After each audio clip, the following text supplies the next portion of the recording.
when he was a child. He was given a uniform and called Comrade General.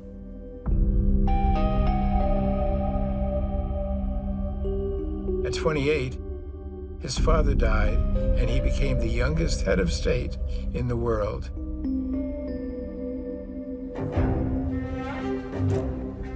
At 30, he had his uncle killed. The official North Korean news agency report on this called his uncle him, quote, despicable human scum and worse than a dog. And he befriended Dennis Rodman. I've seen a lot of weird things in my life. I've seen a lot of stuff, but that right there blew me away. I just couldn't believe how much power this young kid got. All I want to say is this to my friend.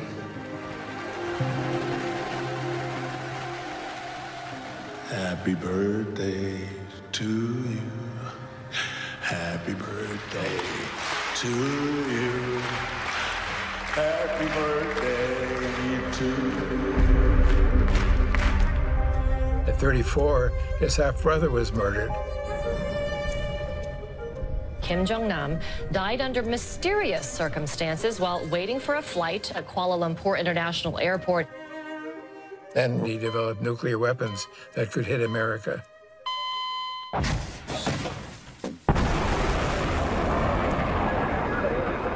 Rocket Man is on a suicide mission for himself.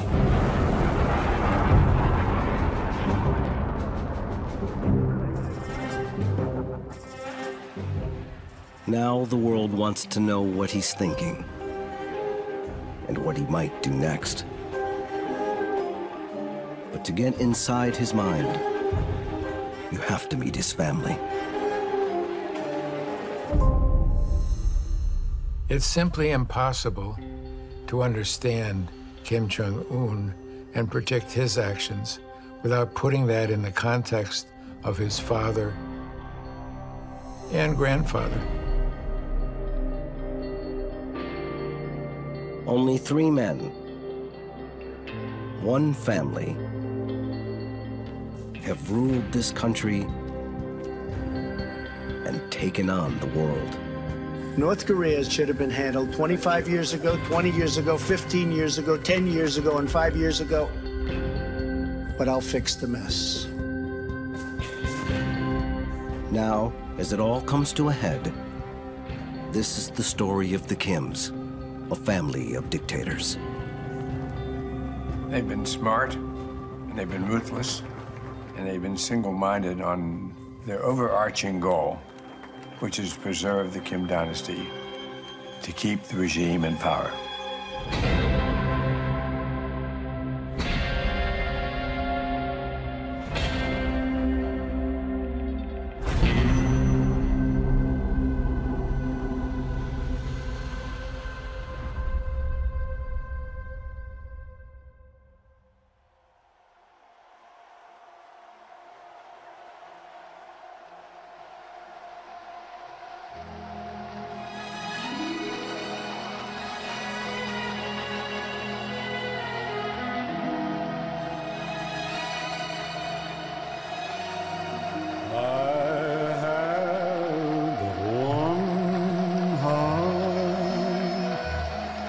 This heart I bring, I have but one heart to share with you. Leadership has to do with a sense of destiny. Why do the followers choose this leader rather than that leader? It's because that leader has been able to tune into, to respond to the need for rescuing by the followers and to shape himself to fit that mode.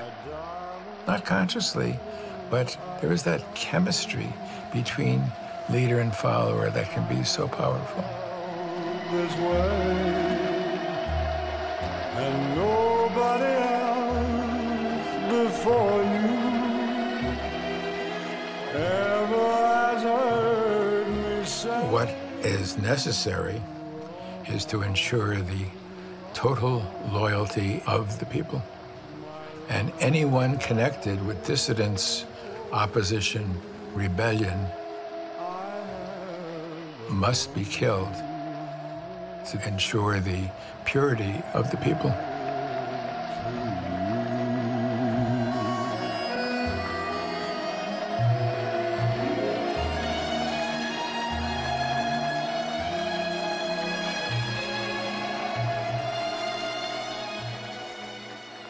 Gerald Post is a psychiatrist whose job it was to get inside the minds of the world's most dangerous dictators.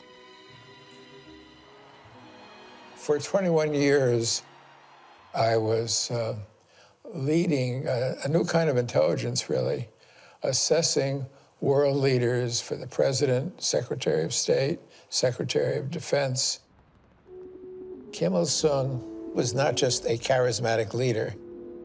He was a leader of a wounded people wishing to be led in a heroic fashion.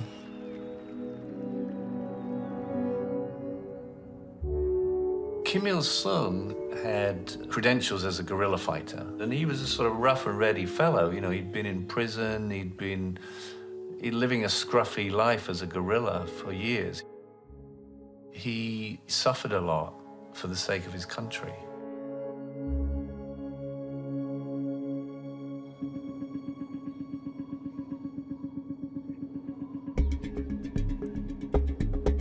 To understand the strange psychology of North Korea, you have to go back to where it all began, in the frozen forests of Eastern Asia. Here, a young Kim Il-sung fought running battles with the Japanese army, who brutally occupied Korea. The Koreans had been utterly humiliated and dehumanized under Japanese rule. Then, in 1945, everything changed when America dropped nuclear bombs on Japan.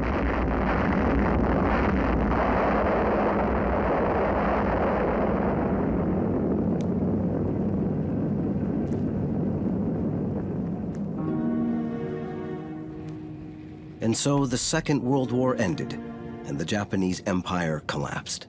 The Soviet Union and America divided Korea between them and cut the country in half.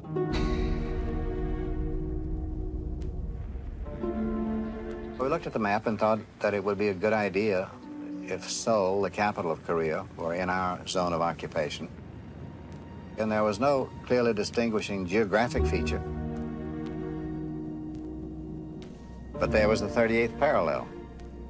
And so we came back and suggested that. And the Russians accepted the 38th parallel with alacrity.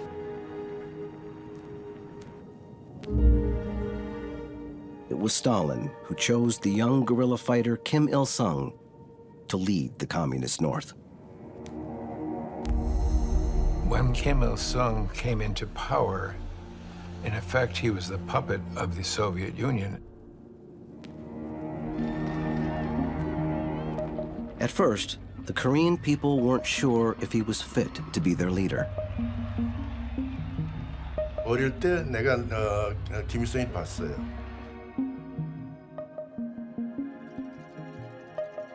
전문의가 나왔어요. 그때 우리는 아무도 몰랐죠. 그러니까 노인들이 저 가짜가 아니냐 이런 얘기를 하는 거 들었어요.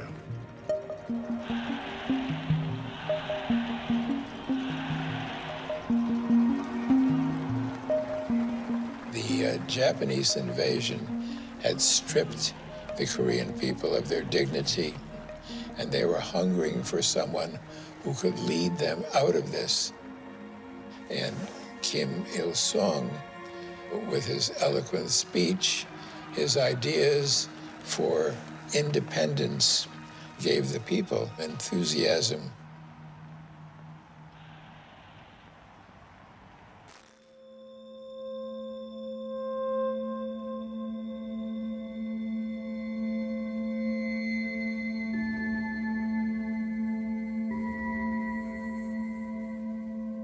For Kim, he was supposed to be the ruler of the entire Korean peninsula. And this arbitrary 38th parallel was like a major wound. It was almost like a part of his own body had been cut off. He saw the Americans like an evil empire intruding on Korean land.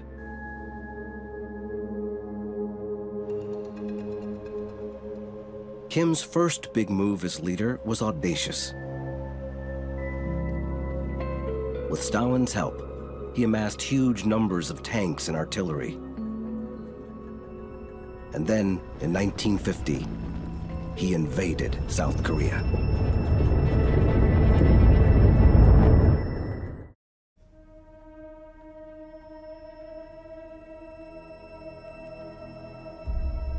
Kim always dreamt of ruling all of Korea, and now he was trying to achieve that ambition.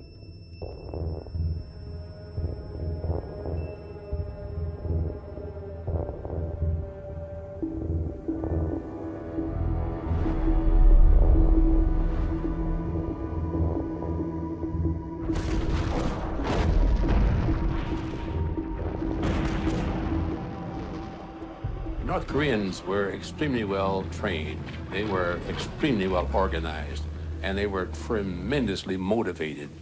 They were there to make the fatherland look better, and they did. But he had badly underestimated the military might of the Americans and their willingness to use it. The free nations have learned the fateful lesson of the 1930s. That lesson is that aggression must be met firmly. The United States hit back mercilessly. During the Korean War, 200,000 people lived in Pyongyang, the North Korean capital. U.S. bombers dropped 200,000 bombs on the city. One for every person there.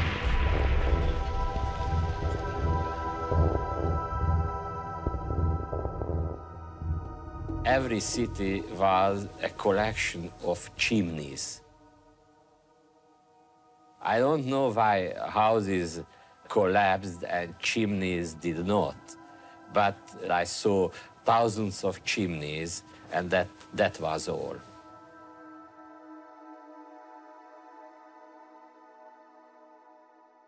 Kim's dream of reuniting Korea was in tatters. In a war that lasted 3 years, his country was flattened. More than 1 million North Koreans were dead, and he'd gained nothing.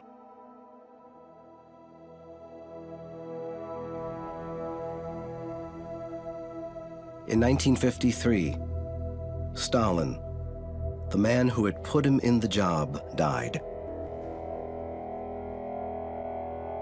Having lost the Korean War and his benefactor, Kim felt vulnerable. His next move was to start a program of controlling his people, the like of which the world had never seen. One of the best ways of dealing with criticism is to get rid of the critics. And there were two ways of getting rid of the critics.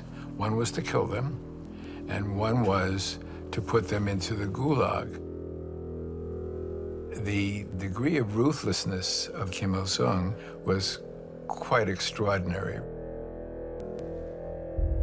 He developed a kind of caste system called the Songbun, which had 3 basic divisions: those who were loyal, those who were wavering, and those who were hostile.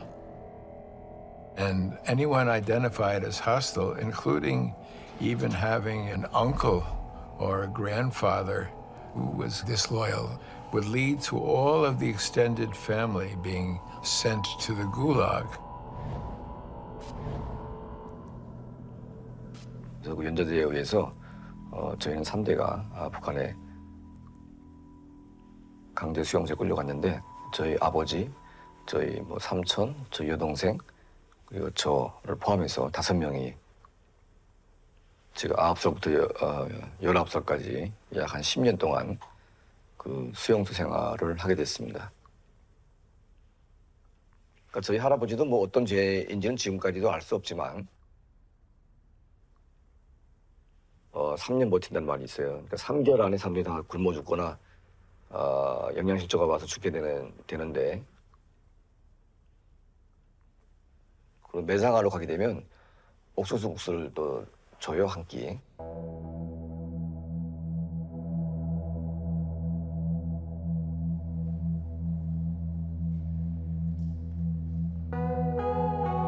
Hundreds of thousands were subjected to this. In effect, he went through a purification of Korean society.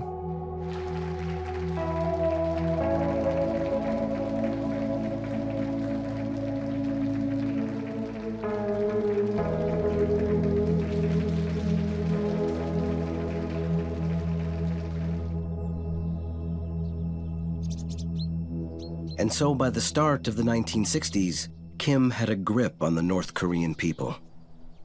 And if you looked at the Korean peninsula as a whole, it was as if a giant psychology experiment was unfolding.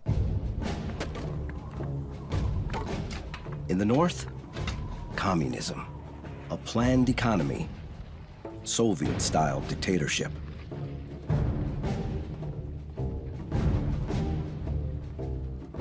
In the South, capitalism, free markets, and American influence.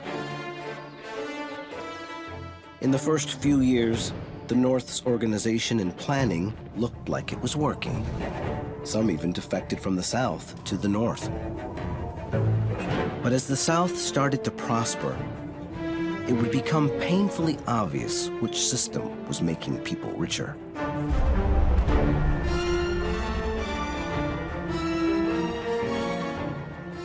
While President Johnson visited the South, Kim was plotting his next move.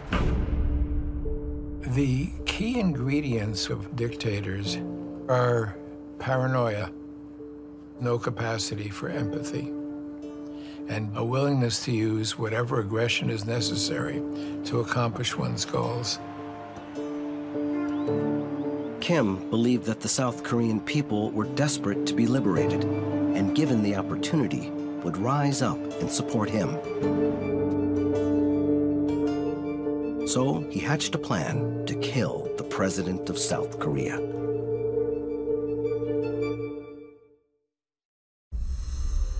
Only 3 men have ever ruled North Korea.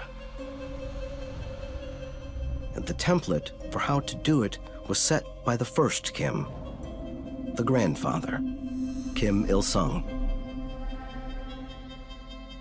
In 1968, he wanted to strike a blow at his South Korean neighbors. So he sent 31 of his top commandos over the border. Their mission: to go to the Blue House where the South Korean president lived and kill him. One of Kim's commandos survives to tell the tale.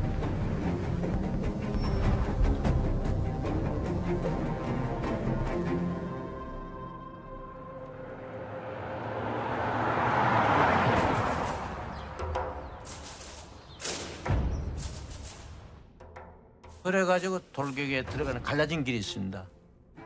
거기서 이제 청와대를 지키는 한개 대대, 수도 방계 사령부에서 난 한개 대대가 있었어요.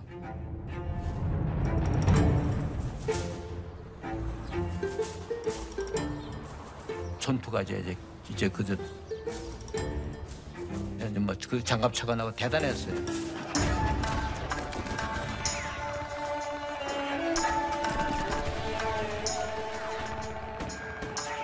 딱 붙자마자 내가 거기서 빠져나온 거예요.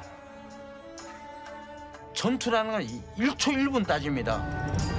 딱 터자마자 나는 여기서 어떻게 빠져나가느냐. 어디 반대 청와대 못 들어갑니다. 이거는 실패야. 그러니까 교도면 총살이 딱 붙자마자 빠져나와서 빠져나와서 빠진 거예요. 경북고등학교 인왕산에 올라간 거예요. 조치는 적의 무리는 기진맥진했고 하나도 남김없이 살아야 된다는 우리의 분노는 하늘 마득지를 뜻했습니다.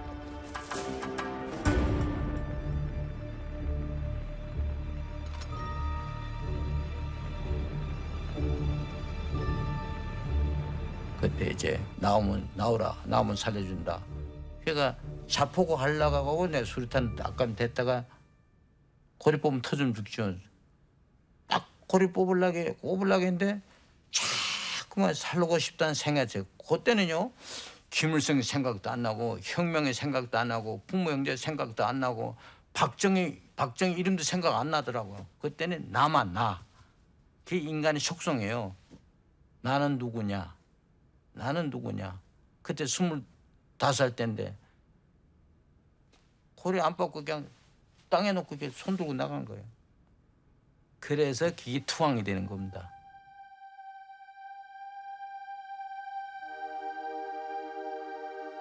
Kim's commandos were expected to take their own lives rather than be captured. 그때 시체 확인할 때 그런 후에 이제 내 동료들이 이제 그 가진 논문에 이들은 혁명을 위해서는 이렇게 목숨을 바치는데 나는 또 이렇게 되면 어떻게 되느냐.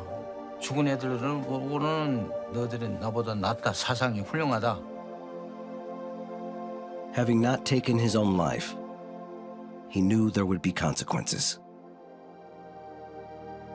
부모님이 가족이가 총살당했다는 것을 내가 이미 어제는 마음에 굳혔기 때문에 그 소식을 내가 접했어요. 청진 그 건설 운동장에서 부모님을 공개 인민 재판해 가지고 공개 사형했다고 하더라고. 김신조 동무는 변절자다.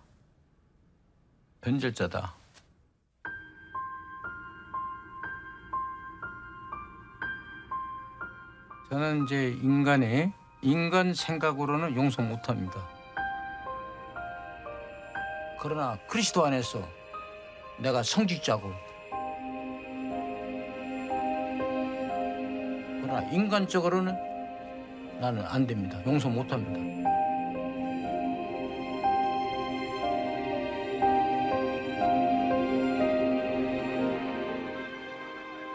If Kim thought that the South Koreans wanted to be led by him, he was badly mistaken.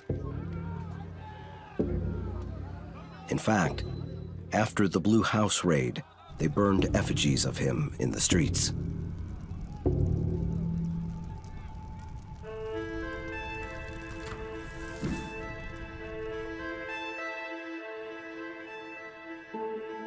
Kim needed to bolster his image. To help him, he turned to his son.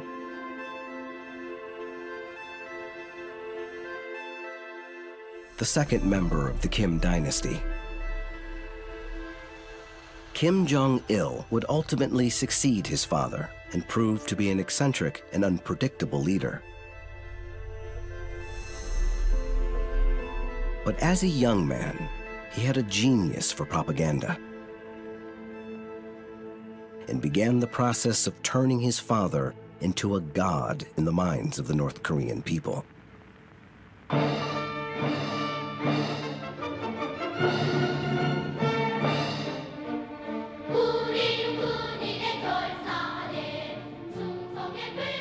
He started by showing his father as the father of the nation, the person who gave every child their food and clothes.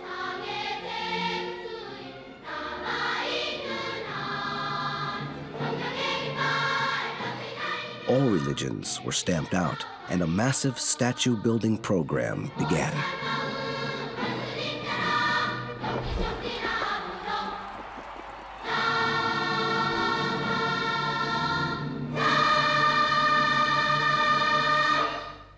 While we may know the country was devastated and is economically a basket case at this point, the people of North Korea don't know because of this Bureau of Propaganda and Agitation, which shapes the nation's consciousness. The Hermit Kingdom is an apt description for North Korea. A, people couldn't leave, and B, people couldn't come in. So it's isolated and has no access to international communication.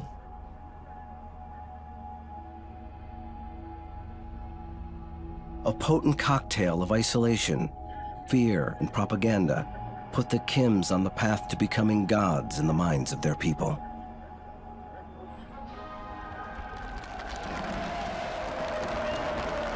Next, they would start to take on their arch enemies, the Americans.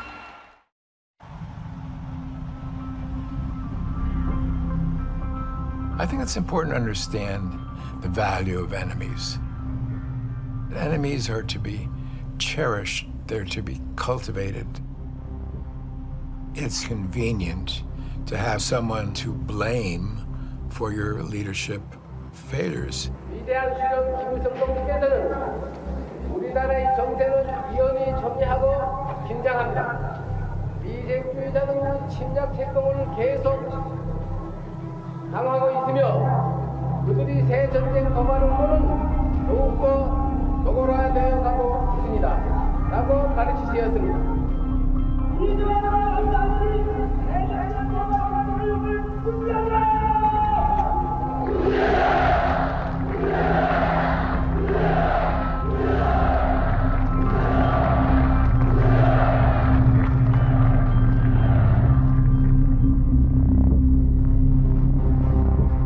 For Kim, having the constant threat of war with America was useful in controlling his people. Any sign that America was threatening North Korea was helpful in making him their protector. So when a U.S. spy ship was seen off the coast, it was an opportunity for Kim to define himself in the eyes of his people.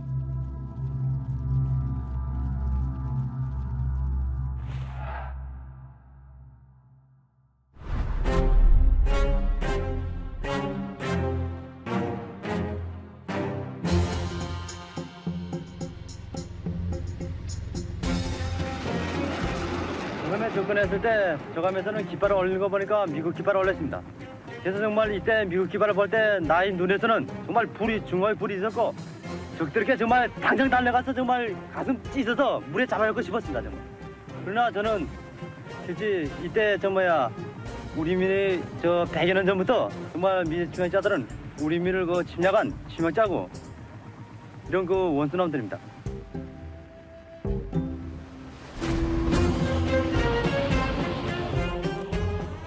First shots were aimed at the bridge, shattering glass and raking the ship back and forth with machine gun fire.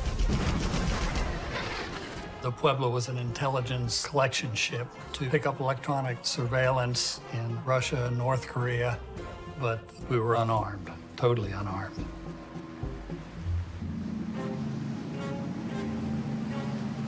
They started shooting their bigger shells at us that came right through the side of the ship and just blew us up. They just literally lifted me up and blew me down the hall. And that's what it took off the bottom of my scrotum and went into my upper leg. Eventually, when the Koreans came on board the ship, they tied us up and blindfolded us. And matter of fact, they kicked me in my wound. Kim had captured a U.S. Navy vessel and had taken 82 Americans prisoner. In the middle of the night, the President of the United States was informed. What's your speculation on what happened to us? Mr. President, I honestly don't know, and I think we need a Cuban Missile Crisis approach to this. We ought to get locked in a room, and you ought to keep us there, insist we stay there until we come up with answers to 3 questions. What was the Korean objective? Secondly, what are they going to do now? Blackmail us, let it go, you know, what? And thirdly, what should we do now? President Johnson is at the head of the table, his back to us. And that is I, Tom Johnson, taking the notes. The President. What I want to know is how do we get the ship and the boys back? Clark Clifford, I think the president must proceed on the basis of probabilities and not possibilities. I think the North Koreans are engaged in harassments. Our moral posture would be better if the North Koreans moved first. I am deeply sorry about the ship and about the 83 men, but I do not think it is worth a resumption of the Korean War. There was deep concern that however the United States reacted militarily could trigger another large-scale war.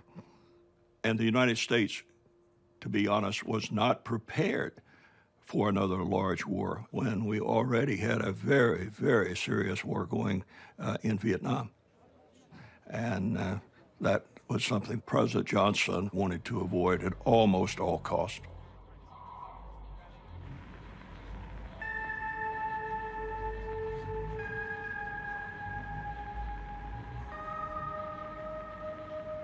For the first 40 days, I don't think they knew what they were going to do with us, whether they were going to keep us alive. I think they fully were as surprised as we were that there was no retaliation. We fully expected retaliation, and we knew we might not make it. Obviously, no one likes the idea of dying. However, we really wanted some help, and it just didn't come.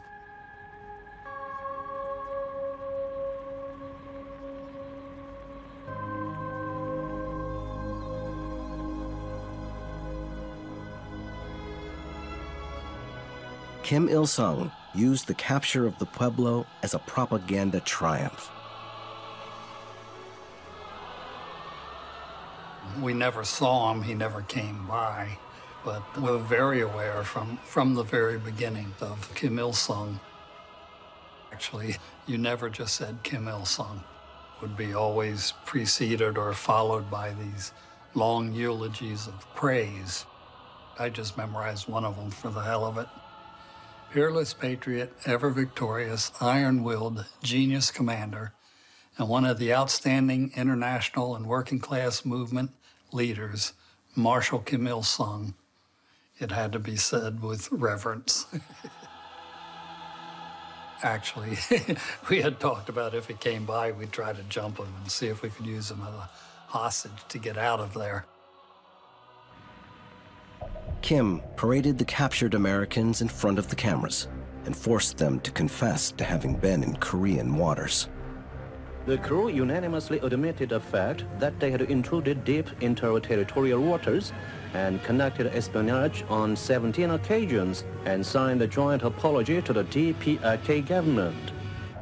To my mind, it was the deepest intrusion I had ever made into the waters of the Democratic People's Republic of Korea. With 82 Americans in captivity, the U.S. government signed a statement of apology prepared by the North Koreans, and so avoided another Korean War.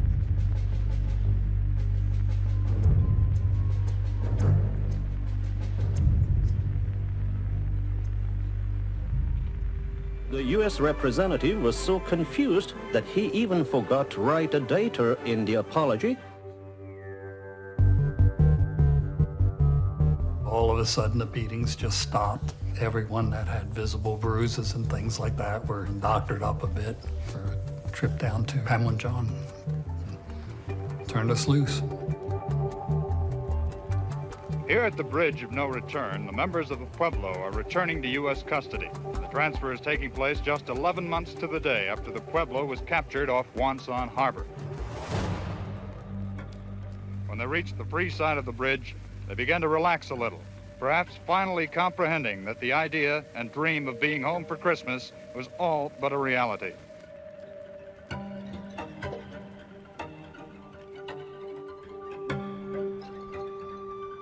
To this day, the USS Pueblo sits in North Korean waters, a trophy for the Kims. And for his people, further evidence that the first Kim could do no wrong. 50 years later, his grandson is keeping the myth alive.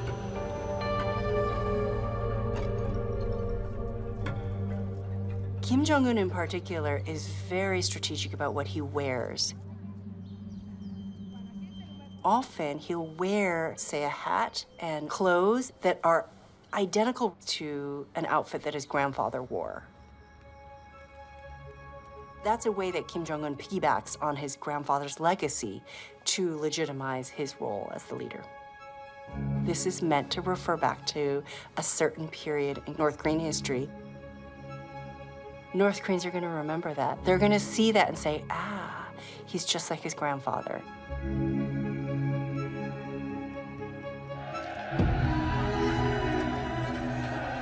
In the late 1960s, his grandfather was developing a taste for brinkmanship with the United States. But his next move would take him and his country to the limit.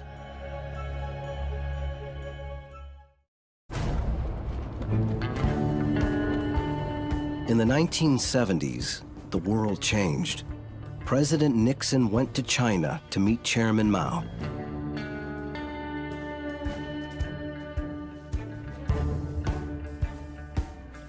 There is no reason for us to be enemies. And he traveled to the Soviet Union to make deals with Brezhnev.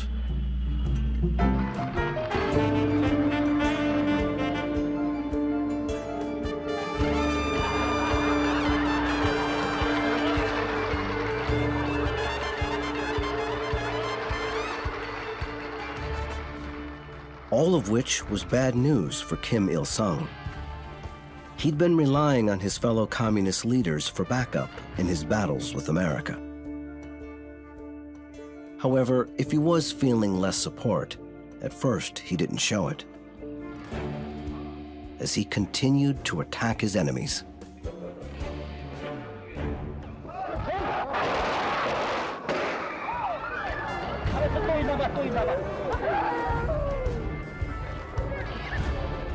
The defendant, 22-year-old Moon Se-kwang, admitted he attempted to kill South Korean President Park Chung-hee, but had not intended killing Madam Park.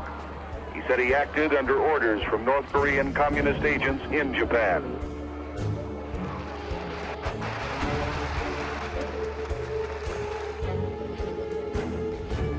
Then, in 1976, the fate of North Korea hung in the balance.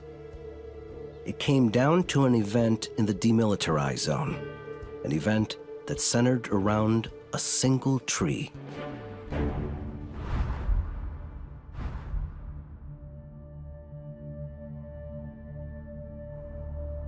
The demilitarized zone between the two Koreas is one of the world's great artificial ideological fault lines. Here, the great plates of the capitalist and communist worlds press and chafe against each other. It's a place of suspicion, bristling with mutual threat and mutual fear.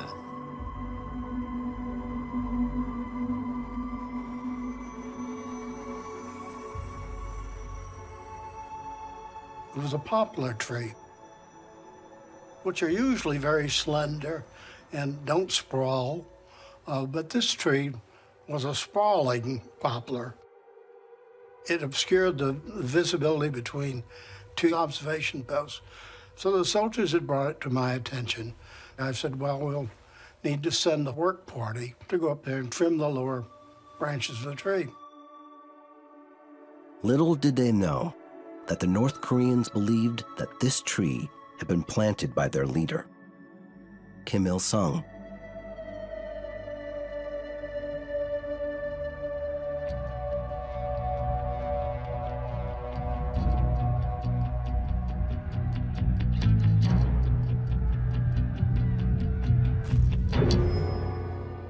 Here's the scene. The UN command force began their trimming work on the tree. The North Koreans arrived now. After first saying it was all right to trim it, some 20 minutes later they ordered the work to be halted. As fate would have it, the Americans are in white hats, the North Koreans in the dark ones. According to witnesses, a North Korean army officer yelled, "Kill," and 30 or so North Korean soldiers grabbed axe handles and started hitting the Americans and their workers. And suddenly, less than 5 minutes after it all began, it's over. Left behind the body of one of the dead American officers. The other is in the bushes here by the tree.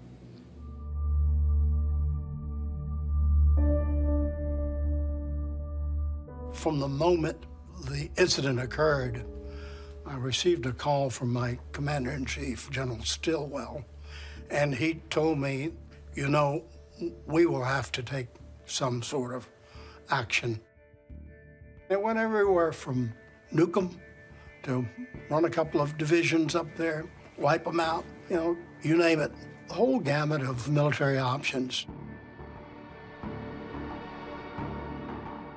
I said, my alternative would be that we form a task force and we go up there and we cut the tree down completely and we leave it there for them to see. And he said immediately, I agree. The mission was called Operation Paul Bunyan, named after the larger-than-life folk hero. With my double-blade axe and my hobnail boots, I go where the timber's tall. When there's work to be done, don't mess around, just sing right out for Paul. Bunyan was immortalized in a classic 1950s cartoon as a symbol of old-fashioned American strength. Right out for Paul. Hey, Paul. I'm coming, boys. No one would be able to stop Paul Bunyan chopping down a tree.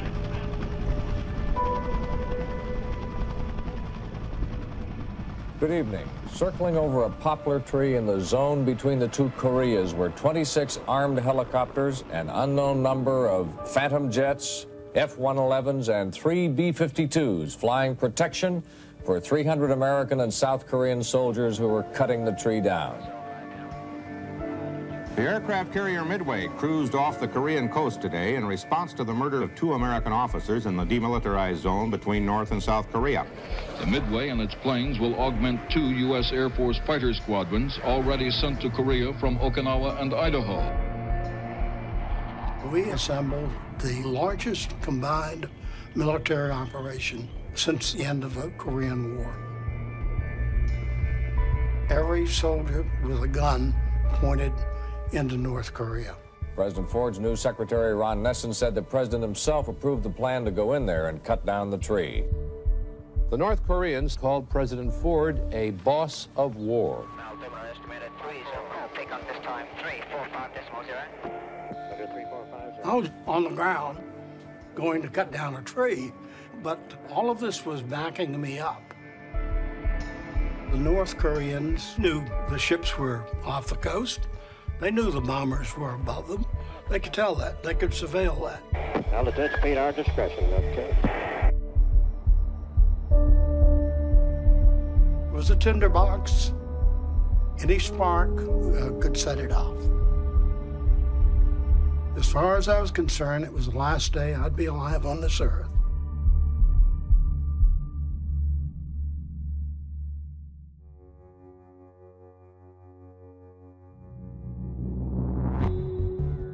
We used chainsaws to cut down the tree. We just let it fall where it may, with no regard, just a ragged stump there. Mission complete. I'm sure the magnitude of the force played a large measure in their deciding it was not a good idea to respond. North Korea has expressed regret over the killing of 2 American Army officers in the demilitarized zone last Wednesday. However, the regret was expressed in passing in a statement that implied that the United States provoked the incident. The North Koreans backed down. The United States didn't want to go to war over this incident. Neither did China or Russia. And they made it clear to Kim that he was not going to be backed up, and they said, you better apologize. And this was the first instance in the entire time that Kim has been leading North Korea that he ever apologized for anything. Then taking self-defensive measures. The tree-cutting incident showed that even Kim Il-sung had his limits. When faced with the threat of overwhelming force, he stepped back from the brink. For other world leaders, such a public climb down might have been a problem, but not for him. By now, it made no difference to how his people felt about him. His social control and his son's propaganda were giving him complete control of his people's minds. 김일성은 북한에서 신이고 보통 사람이 아니다. 눈물이 나고 가슴이 벅차오르고 이건 북한 모든 사람들이 당시 그랬습니다.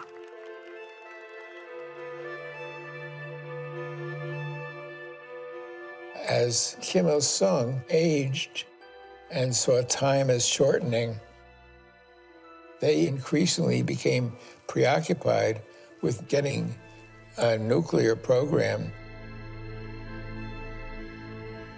His son, who had given his father godlike status, was beginning to have designs on becoming leader himself.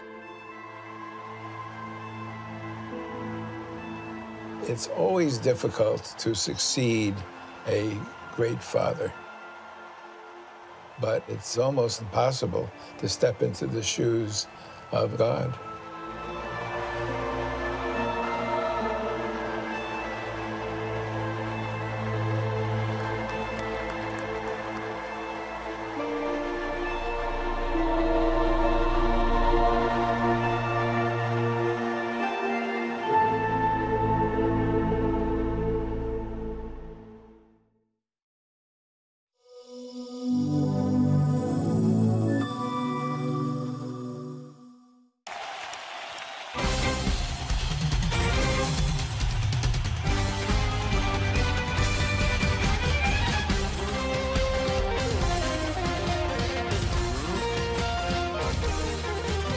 Kim Jong-un, the current leader of North Korea, has his own girl band. Each member handpicked by him.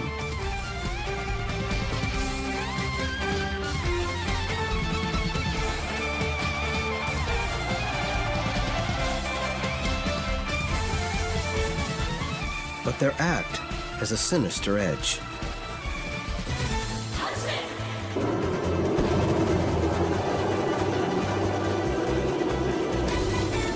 Their show ends with a vision of the end of the world, a nuclear Armageddon.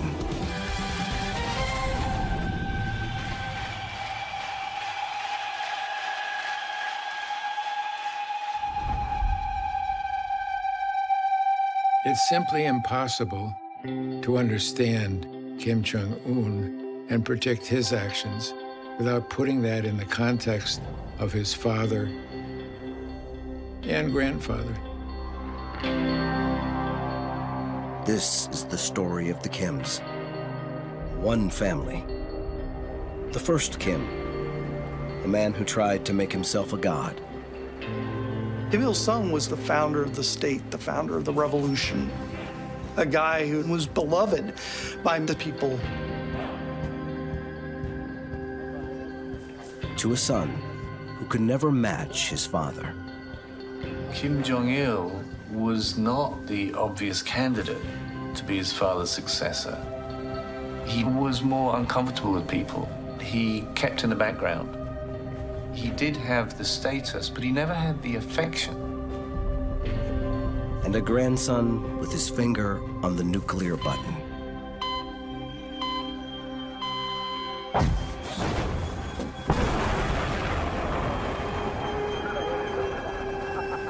North Korea should have been handled 20 years ago, 10 years ago, and 5 years ago, but I'll fix the mess. Now, as it all comes to a head, this is the story of the Kims, a family of dictators. They've been smart, and they've been ruthless, and they've been single-minded on their overarching goal, which is to preserve the Kim dynasty, to keep the regime in power.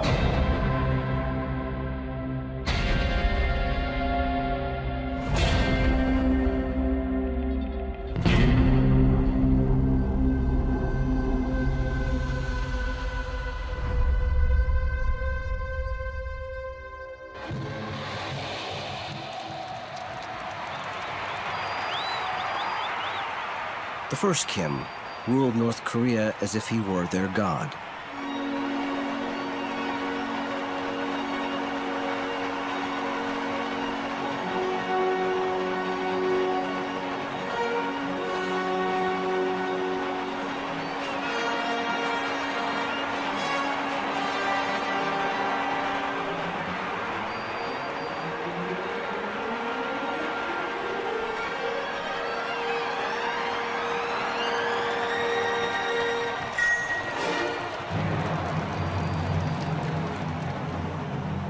But it was to become increasingly clear that this god wasn't going to live forever.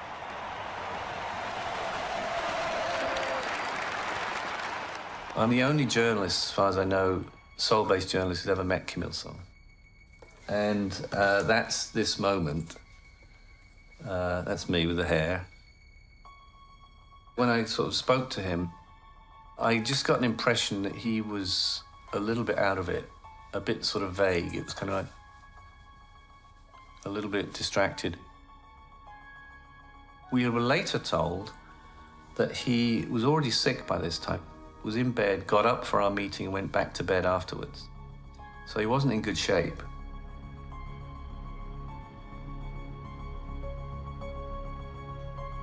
In his 60s, this goiter on the side of his neck, about the size of a fist, just appeared. It continued to grow.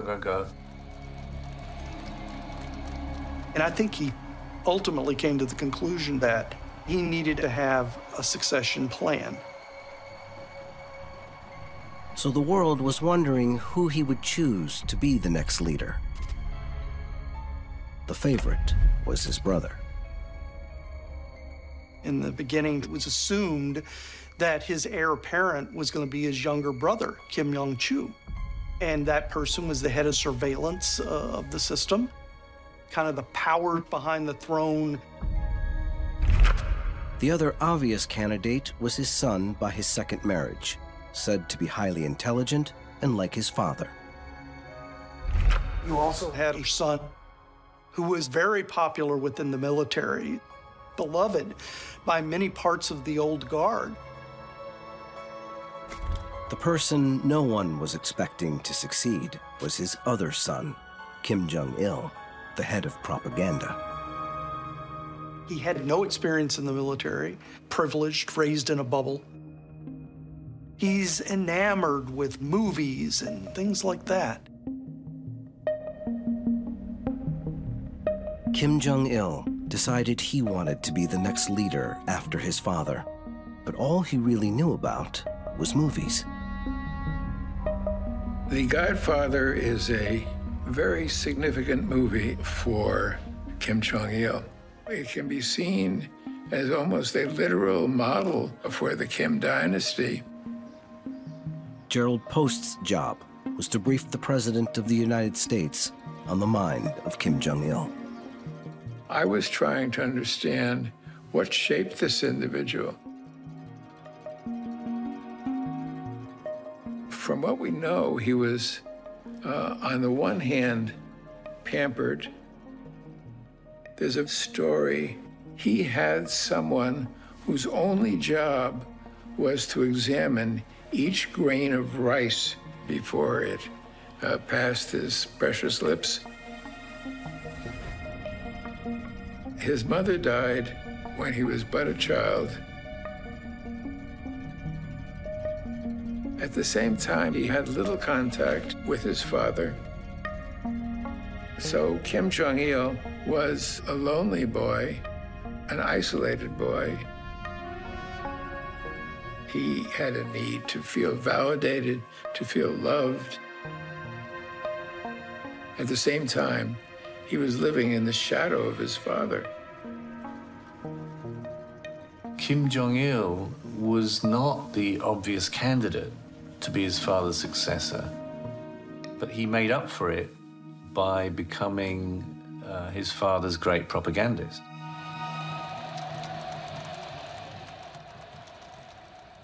The young Kim wanted to impress his father and gain power. he decided to try to make great films that would put North Korea on the map. By the time that he got into the party apparatus, he had really kind of gravitated toward film as being a way of perpetuating the legitimacy of the North Korean regime. And he starts to use the North Korean film industry to try to gain the respect of his father.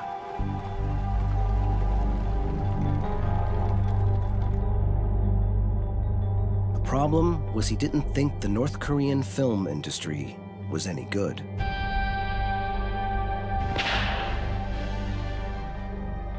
He was a bit of a critic. He would look at these movies and just go, this is rubbish. And if you're Kim Jong-il, you know, if you can't sort of develop the talent locally, then you hire externally. Kim looked to the regime's bitter rival, South Korea, and came up with a fiendish plan.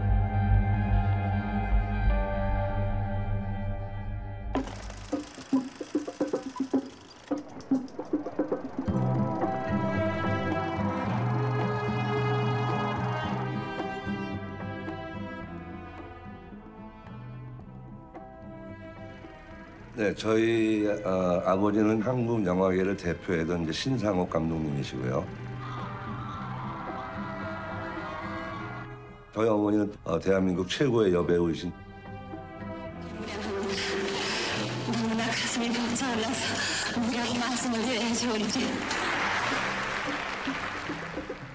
They were sort of the Brad and Angelina of their day in the South Korean movie world.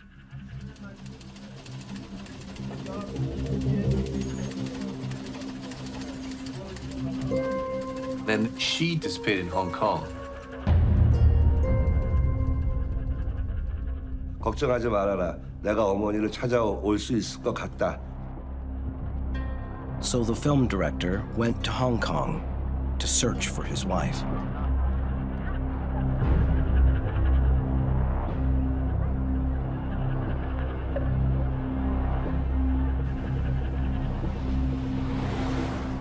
아버지께서 실종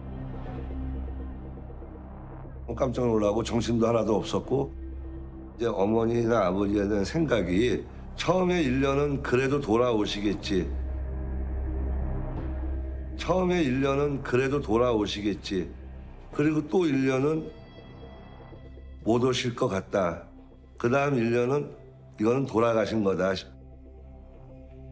사실 저는 암흑기였죠, 암흑기. 그러니까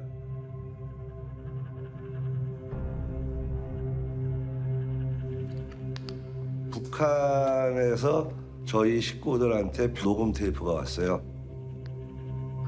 예쁜 여자들은 입어도 좋습니다. 그런데 일반적으로 그냥 기차 때 학생 애들이 This is my mom's voice. 걔네들이 잘 모르니까. This is my father. Kim Jong-il. This is Kim Jong-il. The arrival of the tapes, years after the filmmakers had gone missing, finally revealed the incredible truth. The couple had been abducted by the North Koreans. To alert the outside world to their fate, they secretly recorded themselves in conversation with Kim Jong-il. This was the first time anyone outside North Korea had heard his voice.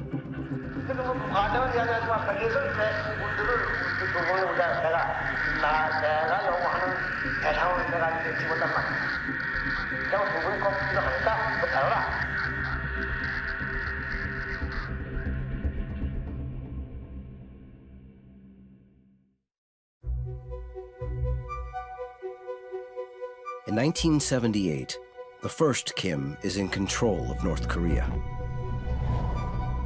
But his son, Kim Jong-il, wants to succeed him. He's doing everything he can to please his father and win power. The kidnapping of the South Korean filmmakers is going to plan. The actress is being brought to him. 이제 어머니가 다른 배로 가서 이제 큰 배로 옮겨 타면서 이제 계속 그 북한에 갈 때까지 그 8일인가 9일을 간 거로 제가 알고 있어요. 그래서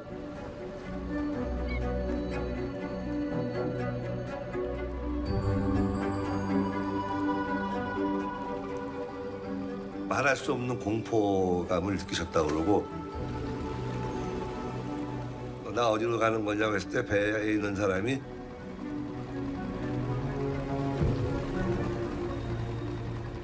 김정일 동지 품으로 갑니다. When she landed, Kim Jong-il approached her, shook hand. And what he said, welcome to North Korea.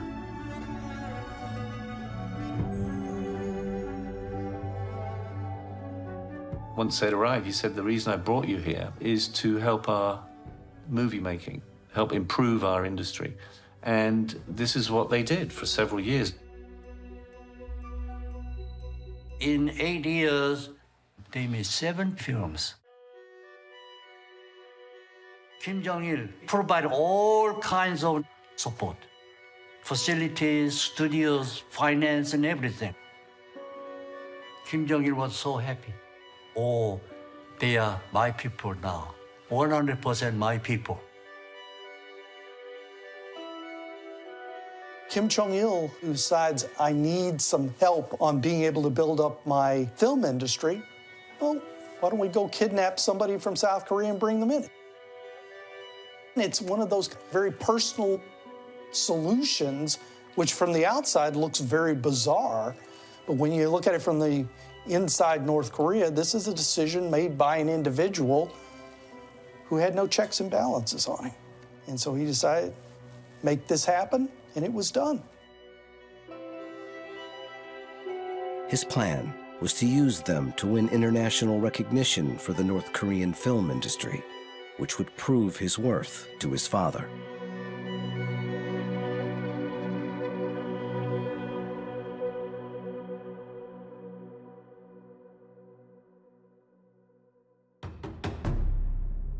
그래서 이제 그거 좀 금연도 구랍하는 금연도 내게는 그래도 구랍할 조상입니다. 구랍할 다니면서도 이제 이름을 알려야지.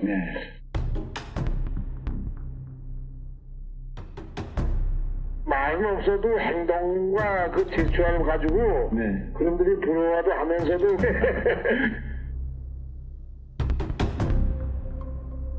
So they started to allow them to travel abroad together.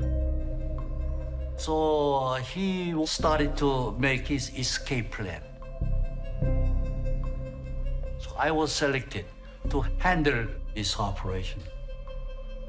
We told all the American embassies in European countries what to do in case they escape.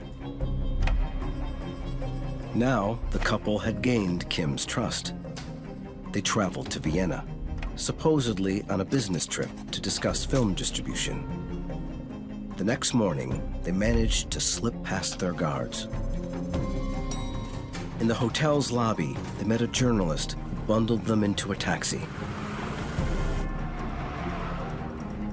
With their guards soon following, the filmmakers were now players in a real-life car chase.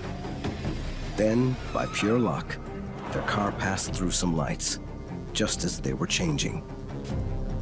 They headed straight for the American embassy and were finally free.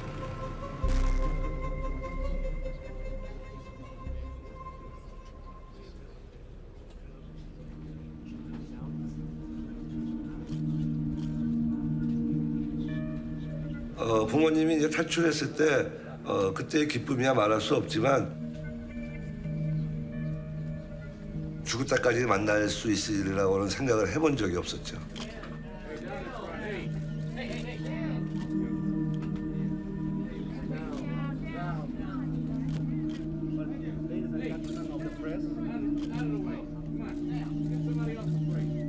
Today's conference is held at the request of Mr. Shin and Ms. Che. You've had a rare chance to see the North Korean leadership up close. What's your impression of that leadership? 우선 우리를 납치했다는 것 자체가 너무나 이거 서방 세계, 자유 세계를 몰랐기 때문에 우리를 납치했다고 생각합니다.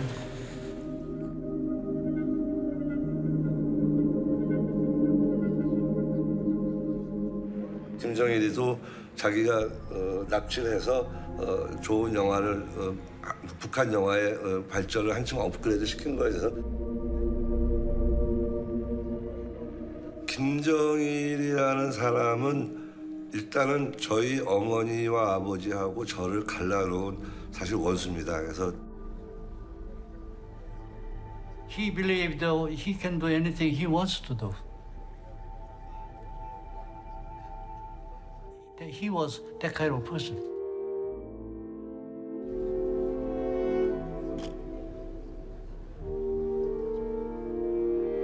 For Kim Jong-il, the North Korean film industry was on the map. He also put his propaganda department into overdrive, pumping out films and television, praising his father as the greatest leader the world had ever seen.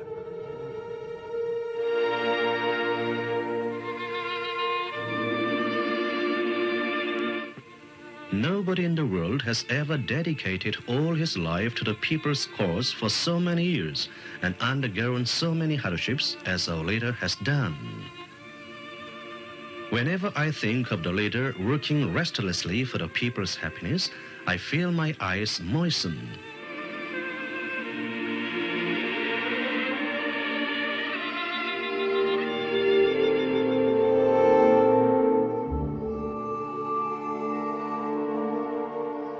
It was in the 70s and 80s that the personality cult took off and went into the stratosphere, and that was under the direction of his son, Kim Jong-il.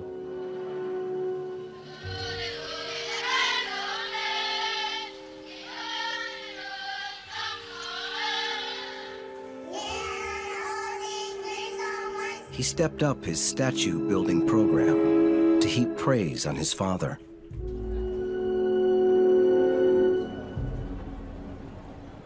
A towering tribute to Kim's personal philosophy, higher than the Washington Monument. He intensified the personality cult of his father to demonstrate that he was more worthy than anybody else to succeed. And at the same time, his rivals fell away. His uncle's health deteriorated, and Kim Jong-il's mother fell out of favor, which left the way clear for Kim Jong-il.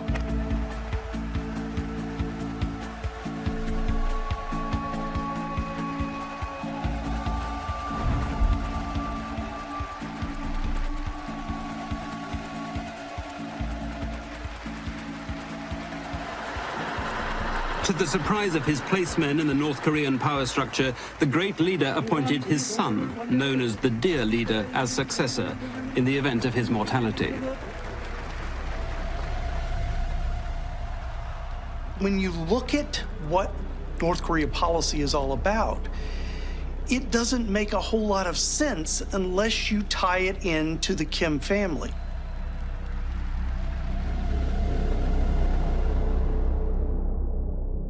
If you look at it, is basically a family-run dictatorship. It's unique to the whole communist experience.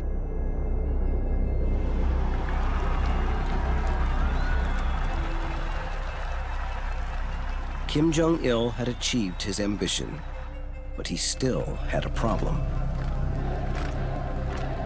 Turning North Korea into the world's first hereditary communist monarchy has apparently not been well received by the country's military. There was a military pushback against hereditary succession. The military didn't believe this person had what it took to be the leader. So Kim Jong-il had to manufacture legitimacy in order to feel secure in his position. He has to come in with an iron fist.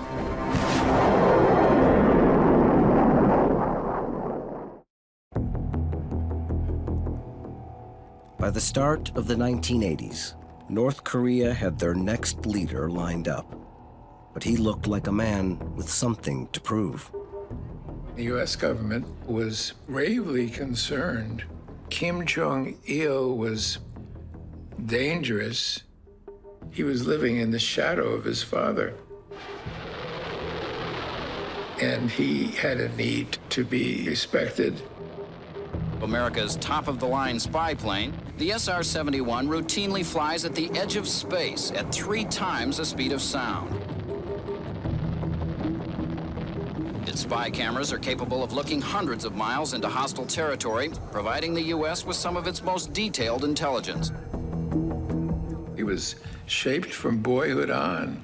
You have to defend yourself against the West, and his provocations became more reckless.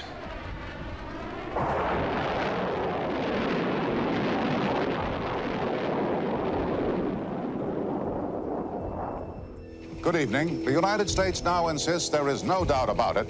North Korea fired a missile at an American reconnaissance or spy plane yesterday. It was, according to the State Department, an act of lawlessness. As the chosen next leader, Kim Jong-il was now in the driver's seat and starting to take charge of running North Korea. He would prove to make even wilder decisions than his father, with even less grasp of what the consequences might be.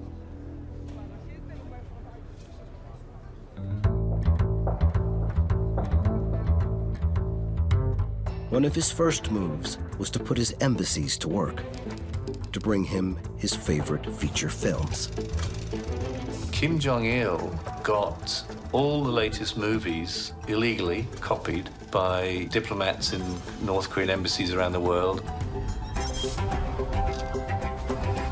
He would have them sent back to him in Pyongyang. He built up an enormous library of movies, and he watched all of them. He's a big fan of James Bond, apparently. And he's exposed himself to all these movies. They'll be feeding his imagination. How does that influence him in real terms? According to the abducted filmmakers, Kim Jong-il had not only seen and loved every James Bond film, he thought they were somehow based in reality. He had this huge collection of videos, and I believe that that shaped his concept of how to be a leader in some ways. A new chapter of North Korean history was about to begin, with a man in charge acting ever more like a Bond villain. Kim Jong-il saw himself as impelled to try to achieve the goals that had been implanted in him by his father. And so we saw a ramping up of attacks to achieve unification of the Korean Peninsula. Next, he took a page out of his father's book. His father had twice tried to kill the president of South Korea. Now, Kim Jong-il attempted to succeed where his father had failed.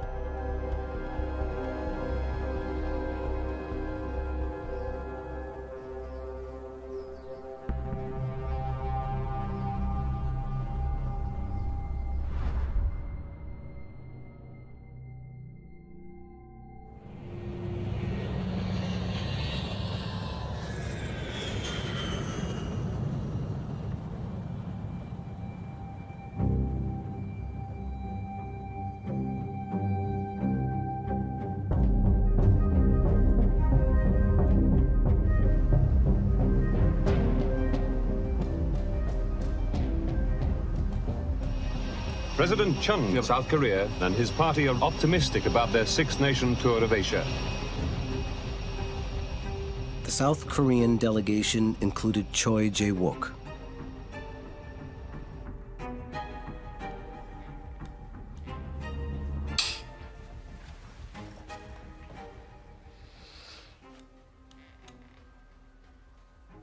그런 측면에서 국민들에게 당부할 건 당부하고 호소드릴 건 호소드려야 하는 그런 점을 유의하면서 그 공보 정책을 보필 했습니다.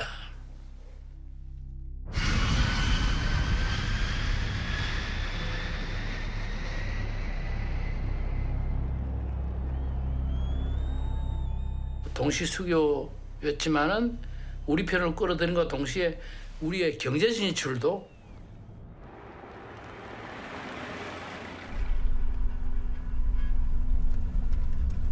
행사는 당시 시간으로 당지 부마 시간으로 10시 반에 카메라맨 잡으려고 막 서로 경쟁을 하는 좋은 자리.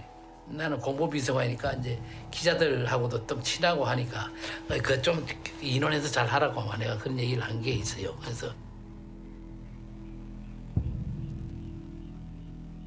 이계철 대사가 우리들 보고 자 여러분들 이제 정리하십시다.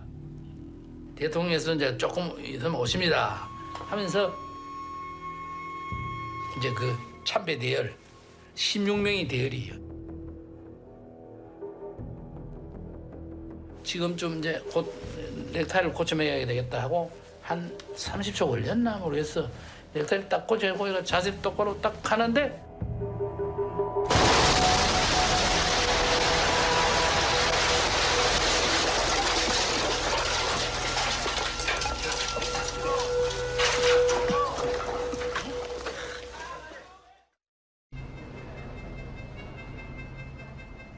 Kim Jong-il cared more about impressing his people and his military than he did about how he looked to the world. His plot to assassinate the South Korean president was an attempted show of strength.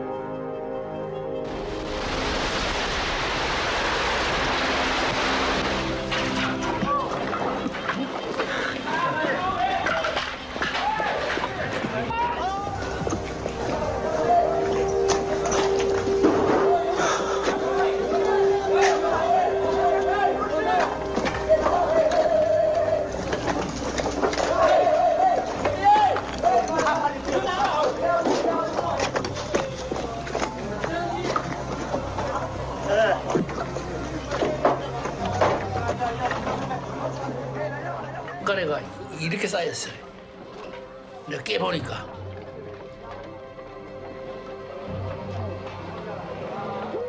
그 대 위에 올라가던 다 죽었어요. 이런 불렀다고 그래. 나를 이제 실어가지고 병원에 올라갔는데.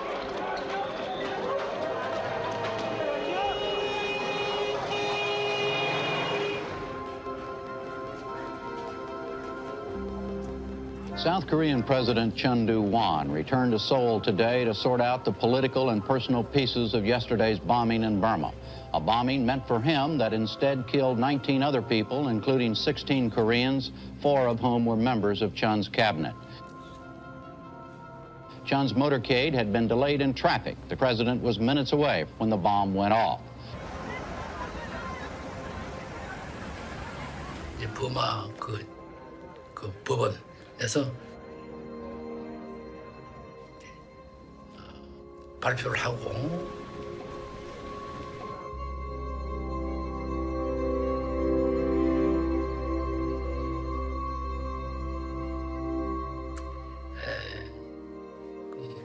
큰 일은 막아졌죠. 뭐 다 잘 알고 지내는 제 선배들 있죠. 제가 나이가 제일 어리니까 다.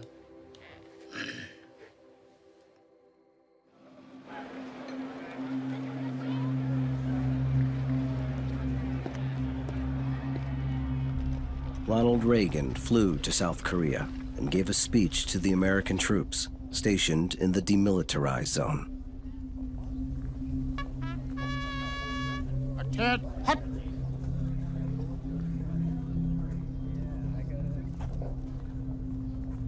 At ease! Warriors, the President of the United States.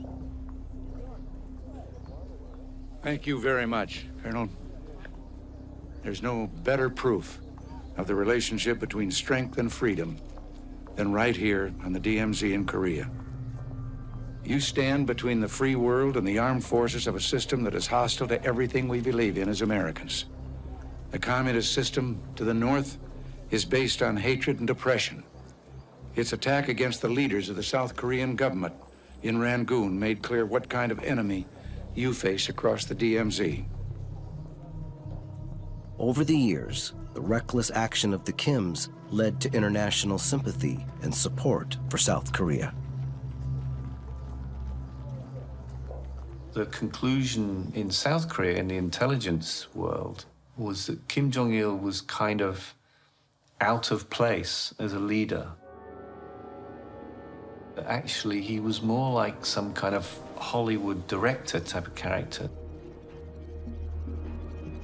The last thing North Korea's master showman would have wanted was what happened next, an opportunity for South Korea to triumph on the world stage.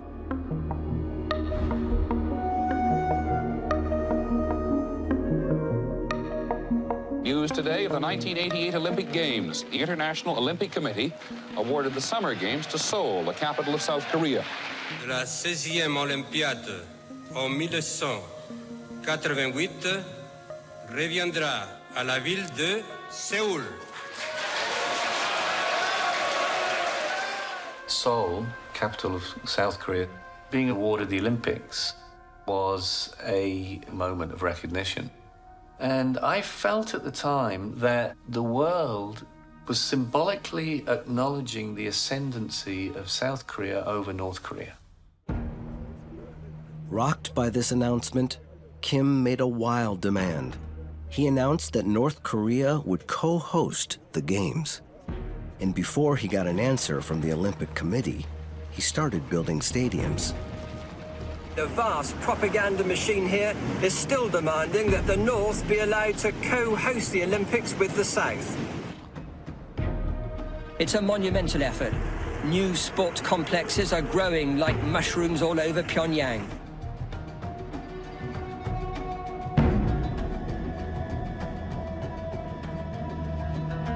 This glittering masterpiece is known as the Chrysanthemum Stadium because of its shape. His nation's entire resources, money, steel, concrete, are being channeled into this. With 150,000 seats, the communists claim it will be the world's biggest, easily surpassing Seoul's Olympic Stadium.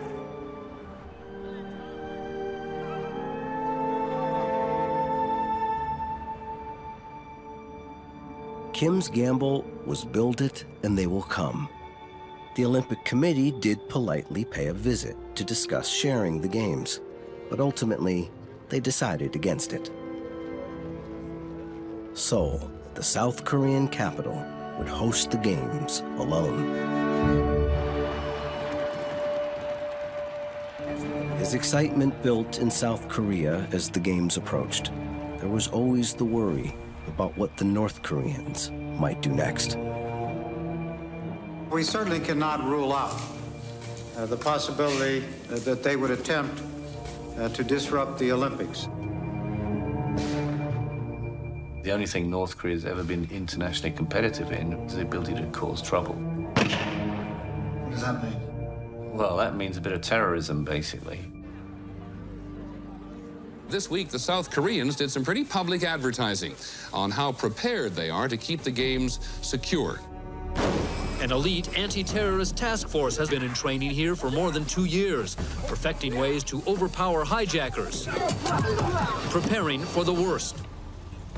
Not having that supreme honor of hosting the Olympics must have been so humiliating for Kim that if he wasn't going to have them, nobody was.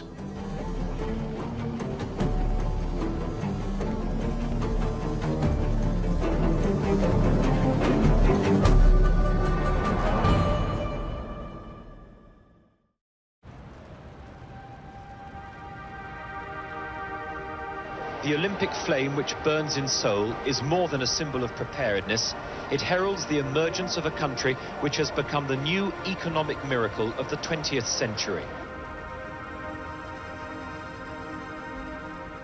As the '88 Seoul Olympics approaches, tensions escalate between the Kims and South Korea. The Seoul Olympics will have the distinction of being the most heavily guarded sporting event in history. The separation between South Korea and North Korea was becoming apparent.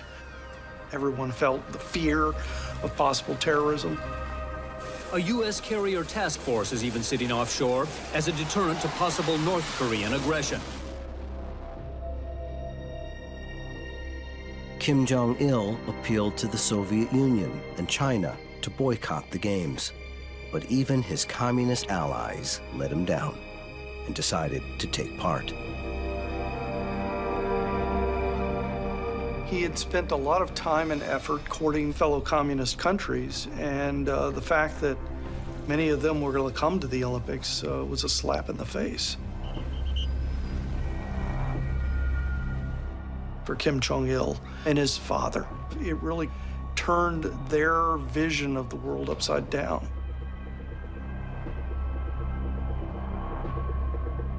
They were increasingly desperate over the situation.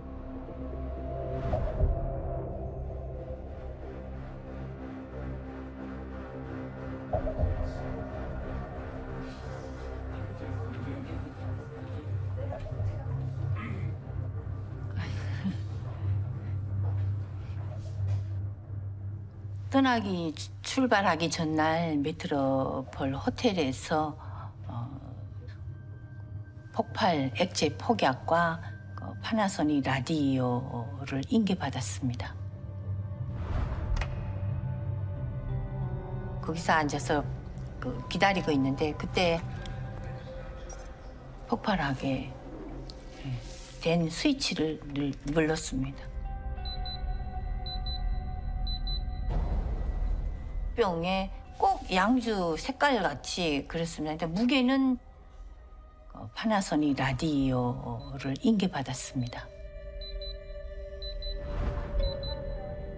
액체 폭약 라디오로 된 시한폭 선반 위에 올려놓고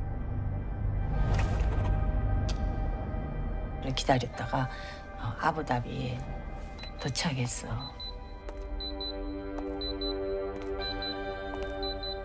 서울이었죠, 목적지가.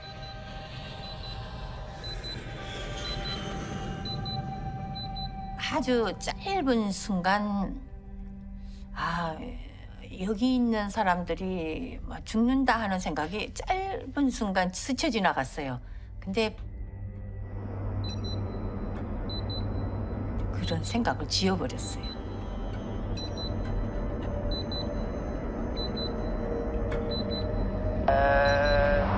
Reporting. Yeah. 210, up class 1. Hello, 176-250, inbound to... A Korean Airlines jet carrying 115 people on a flight from Iraq vanished today somewhere near Burma. As aircraft searched for the wreckage of the Korean airliner, reports of a possible bomb plot began to surface, leading investigators to think Flight 858 may have been a terrorist target. Relatives of the 95 passengers and 20 crew began gathering as news of the disappearance spread. All but 2 on board were of Korean origin.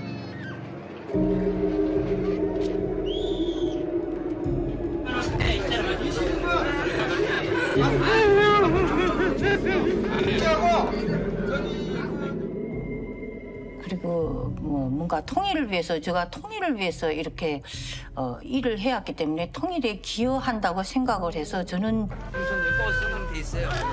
네, 이제 글로 계속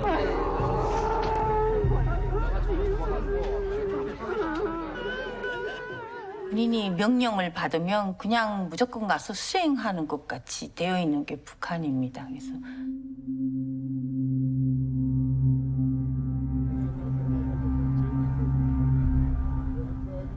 North Korean operatives were well trained, and they were carrying out a mission that they were told directly by Kim Jong-il. They nearly got away with it.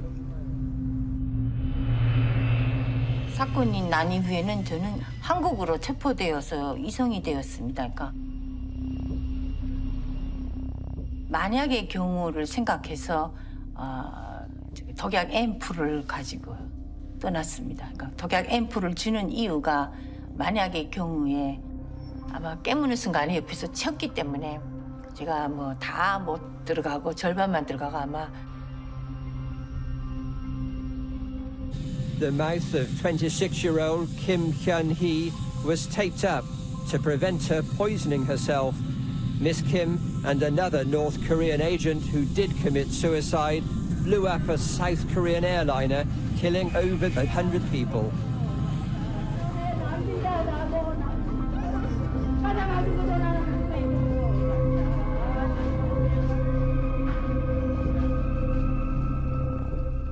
Kim Jong-il's agent was sentenced to death for her act of mass murder, but she was later pardoned by the South Korean president, who stated that she was a brainwashed victim of the real culprit, the Kim regime. 누가 죄를 지은 머물러서 그만두게 해달라고 했습니다. 그리고 그저 저 형이 죽게 해달라고 말이 됐습니다.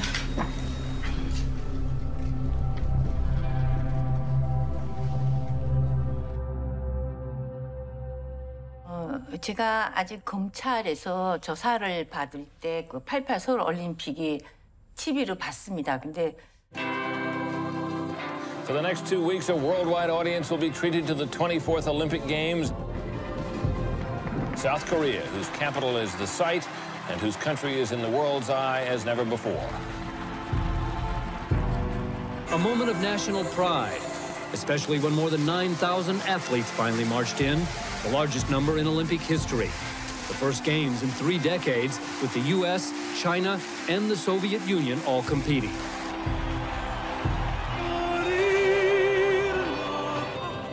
감동적이었습니다. 그래서 그걸 보면서 왜 북한이 저렇게 훌륭한 올림픽을, 서울 올림픽을 방해하려고.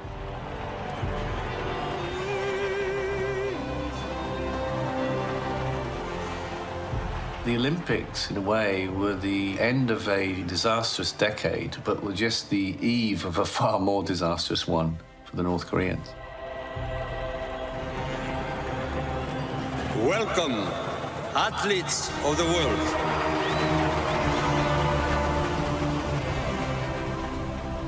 The success of the South Korean Olympics was kept from the North Korean people.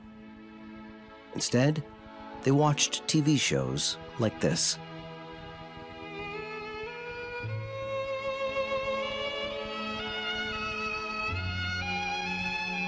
저기요. 성우야. Kim Jong-il was making himself like his father, a god in the eyes of his people. And he was about to use his power more wildly and extravagantly than anyone would have imagined.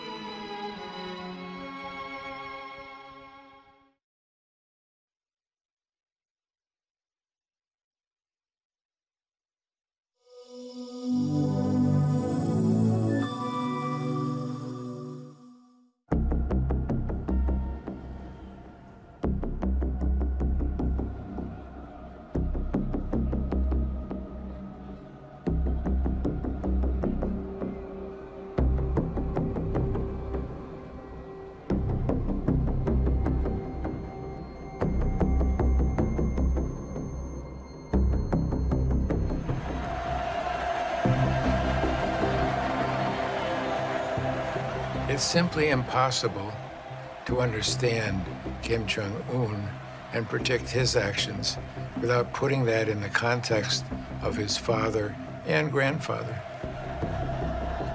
This is the story of 3 men, one family, the Kims. Between them, they have run North Korea for over 70 years, creating their own mythical legend, a communist dynasty. An entire nation lives under their control, while they hold the rest of the world to ransom.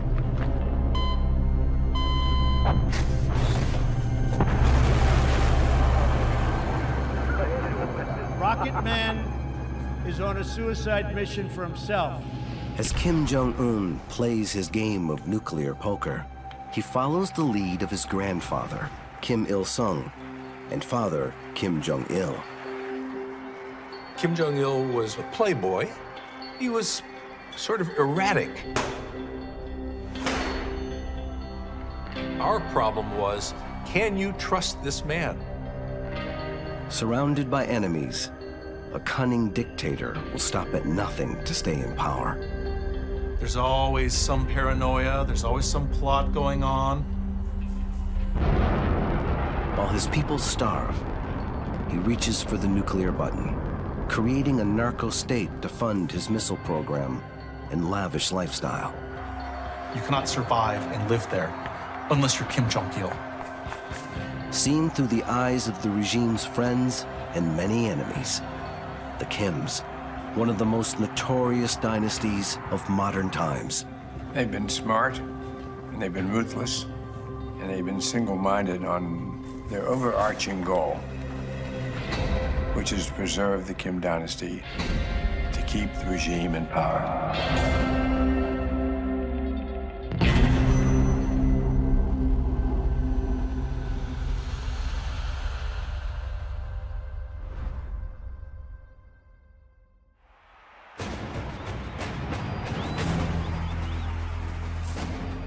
In 1988, South Korea had staged the Olympic Games, and it was a huge triumph.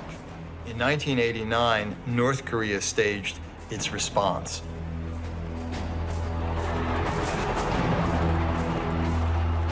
This youth festival was a classic North Korean production, and it involved not only their own people, they had the supporting casts from all their comrades in the socialist bloc.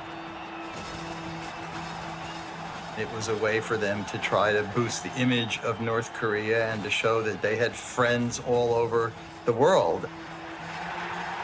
So you have this really weird dynamic of this moment of great communist triumphalism presided over by Kim Il-sung and Kim Jong-il,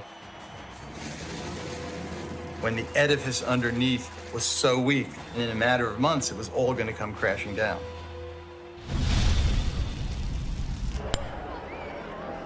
Tonight, East Germany simply threw open the gates of that country, the gates which have been closed now for almost 30 years. If you put yourself in the shoes of Kim Jong-il in the early 90s, you've got Erich Honecker from East Germany. It happened so suddenly. The wall finally opened. Nicolae Ceausescu from Romania.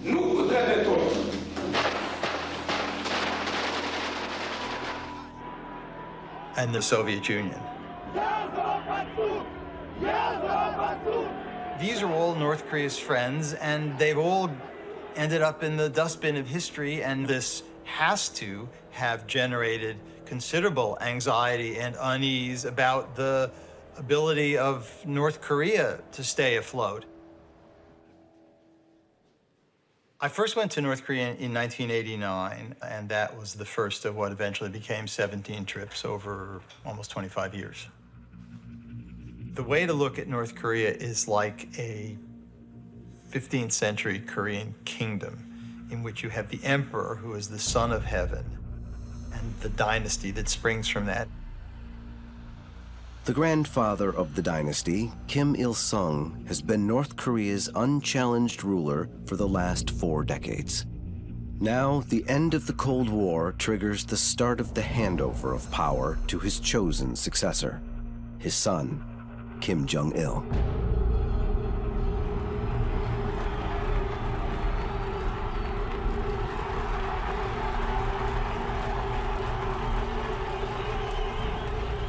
The decision to put Kim Jong-il at the head of the army immediately after the fall of the Soviet Union, to give him operational control over the most important institution in North Korea at a time when his father was almost 80, was a way to let everybody know that Kim Jong-il is the guy.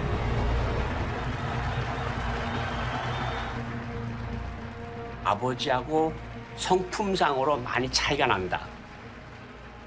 부잣집 2세, 왕자처럼 자라서 아나무인이고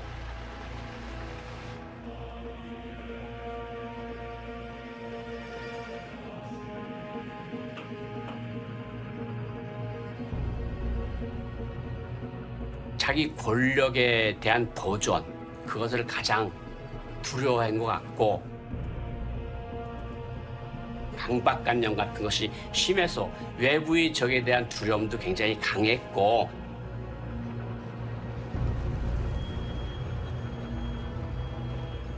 Kim Jong-il had spent years as crown prince, waiting to inherit the kingdom. Now, as power beckons, he introduces himself to his people in an address lasting just 5 seconds. 영적 조선인민군 장병들에게 영광이시라! It is his only speech ever to be broadcast. Now, with the fall of the Soviet Union and North Korea still officially at war with the United States, it would be down to this reclusive and untried leader to find a way to secure the future of his dynasty. When you're inside North Korea, it is like going through the looking glass. They're the ones who feel scared, beleaguered and threatened and under siege. Kim Jong-il makes a fateful choice. The one thing he knows will give his enemies pause for thought. The one thing that could guarantee his regime's survival.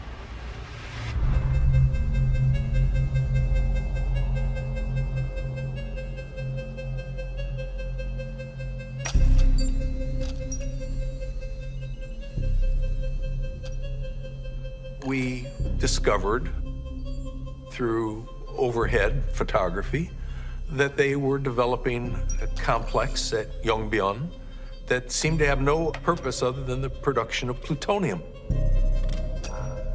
And the majority of the purpose of Yongbyon was to produce plutonium for nuclear weapons. North Korea suddenly backed out of an agreement designed to limit the spread of nuclear weapons and put its country off limits to international inspectors. A lot of alarms, as you can imagine, went off. To America, it looks like the actions of a war-hungry dictator. But for Kim Jong-il, there's a ruthless logic to his master plan. No one was going to threaten a North Korea in possession of nuclear weapons. They had gotten our attention with their nuclear program. It was troubling because the more people studied the implications, the more they became concerned. For America's newly elected president, Bill Clinton, it is now a priority to find out more about the man who might one day have his finger on the nuclear trigger. Kim Jong-il was still the great unknown. And what we did know of him was not entirely savory. It was taken as kind of a given that they were going to find ways to push us into places we didn't want to go. Kim Jong-il understood that their military could not stand up to the U.S. military, and therefore they believed they had to have nuclear weapons. It was clear to me that that would be catastrophic. We wanted to stop that from happening.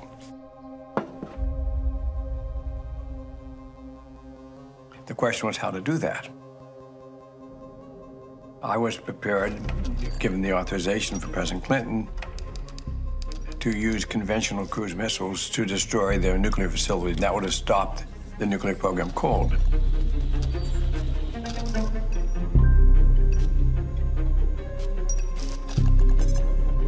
We would quickly and overwhelmingly retaliate if they were to ever develop and use a nuclear weapon. It would mean the end of their country as they know it. They know that that is what we are bound to do. Along the coast of South Korea, this war game, Team Spirit, has become an annual irritant across the DMZ and North Korea. I believed, and President Clinton believed, that the North Korea would probably respond with a military attack on South Korea. We were considering the possibility of hundreds of thousands of casualties. North Korea reacts to the American threat by massing its vast army on the border with the South. Kim Jong-il had moved tens of thousands of long-range artillery pieces up to cover the whole area, including Seoul, 30 miles from the DMZ. And so there was a never-ending tension. The prospect of a new Korean War edges ever closer.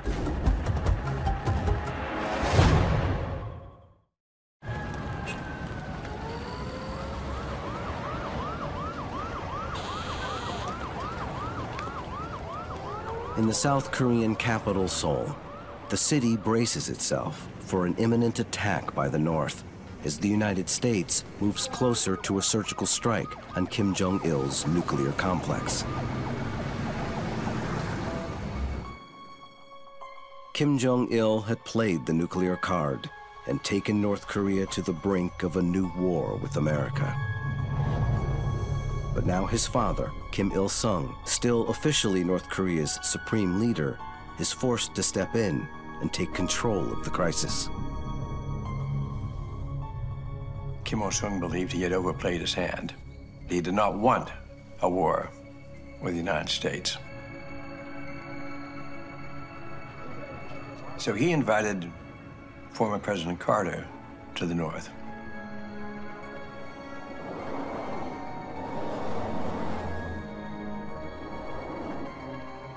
The communist guerrilla who had started the Korean War and called for the American imperialists to be crushed had turned elder statesman and was about to talk peace with the old enemy.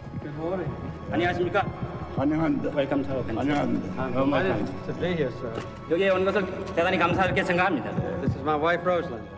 There was a kind of, wow, this is a major historical moment. 들어서 지금 우리들 사이에는 무엇이 중요한 거 아니? 믿음이 중요하다고. What is important between us is trust, confidence in each other. That is the most important point. Carter brokers a deal in return for American aid. North Korea promises to suspend its nuclear program. If we meet again, and next time we'll become old friends already. But for North Korea, the real prize is the promise of a political and economic relationship with the world's only remaining superpower. The Kim's aggressive strategy had paid off. Kim was very affable. His interpersonal dynamic with Carter was quite warm and friendly. And so Carter was able to shift the climate away from confrontation towards negotiation.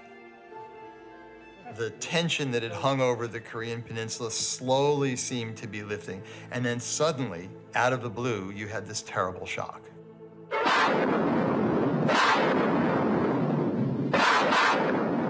전체 당원들과 인민들에게 고함.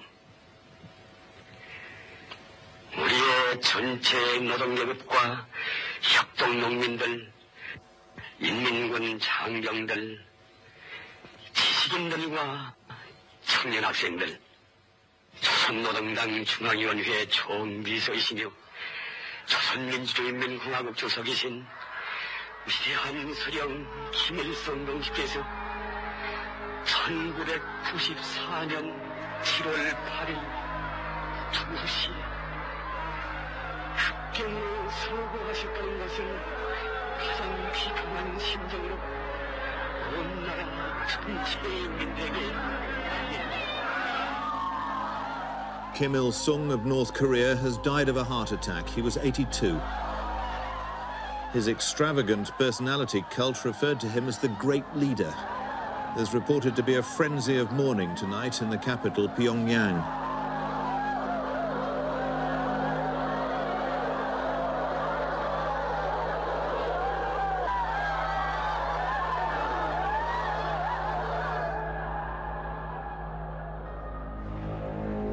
With the death of Kim Il-sung of North Korea, the world's shrinking circle of socialist leaders lost its longest reigning member. He was in control of North Korea from before the Korean War, which he started in 1950, up through his meeting with former President Jimmy Carter that occurred just a couple of weeks ago. The death of Kim Il-sung was a shock, and certainly there was some concern. The known quantity is about to be replaced by the unknown quantity.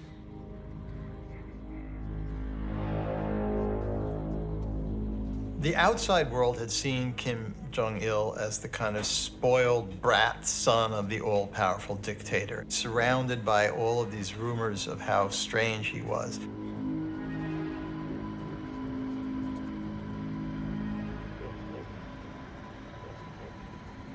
While he had been groomed to succeed him, Kim Jong-il was deeply, deeply distressed by his father's death.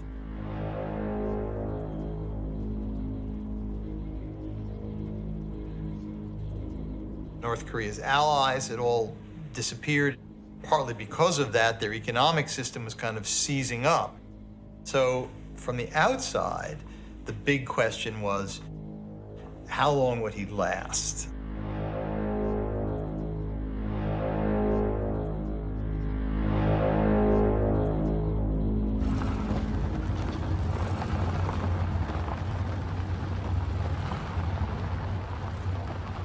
An erratic regime with an untested leader is on the brink of mass starvation. Only a handful of outsiders have gotten close enough to even guess about the scope of the disaster. 2 years of floods have been followed by a summer of drought. According to one estimate, fully 5 million people face possible starvation.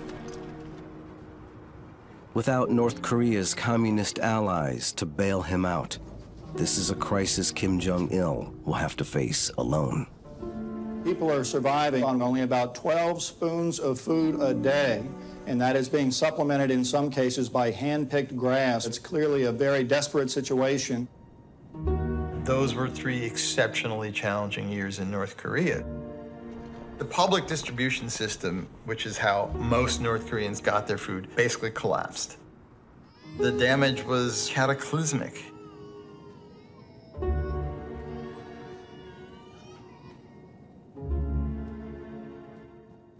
그때는 이제 90년대 그 중반 때는 시체를 이제 뭐 역전에만 아니라 길거리에서도 또 장마당 입구 아무 데서나 이제 시체를 볼 수 있거든요. 마지막에는 진짜 그렇게 누구도 알아주지 않고 이름 석자 기억도 못되게 그렇게 죽어간 사람들 지금도 아직도 눈에 선하거든요. 길거리에서 특히 그때는 아이들하고 노인들이 진짜 많이 죽었어요.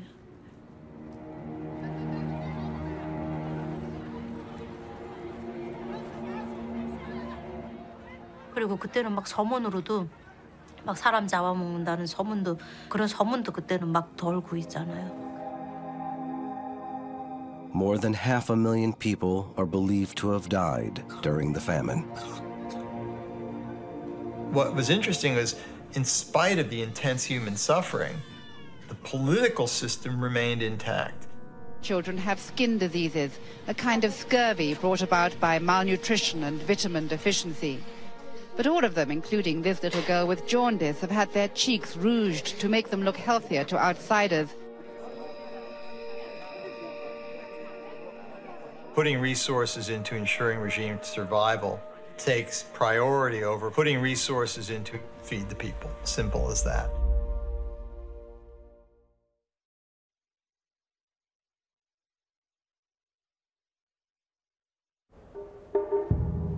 By the late 90s, Kim Jong-il had this daunting challenge of keeping the dynasty intact and keeping the system afloat at an exceptionally challenging time.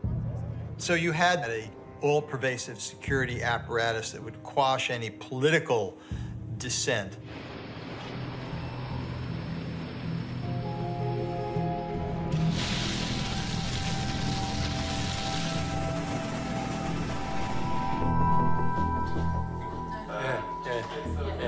Testing. My job was to interrogate the North Korean defectors and espionage agents.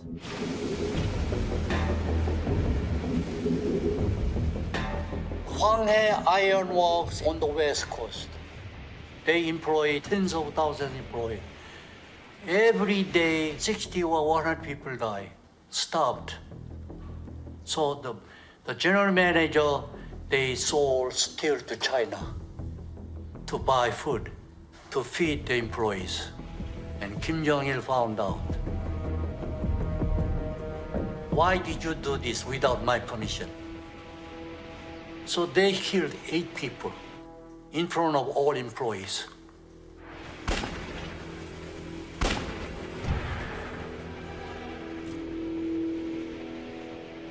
So the first time in North Korean history, factory employees staged sitting demonstration against Kim Jong-il. Please give us food.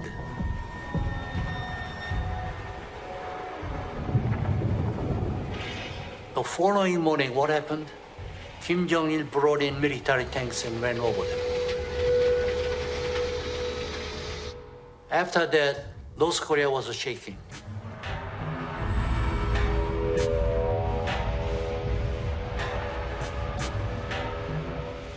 김정일과 같이 공연도 보고 밥도 먹고 그런 사이 관계였다고 할 수 있습니다. 영특하다는 말이 가능할까요? 그리고 자기를 반대하는 사람이 누군지를 금방 알아내는 동물적인 감각을 가졌다고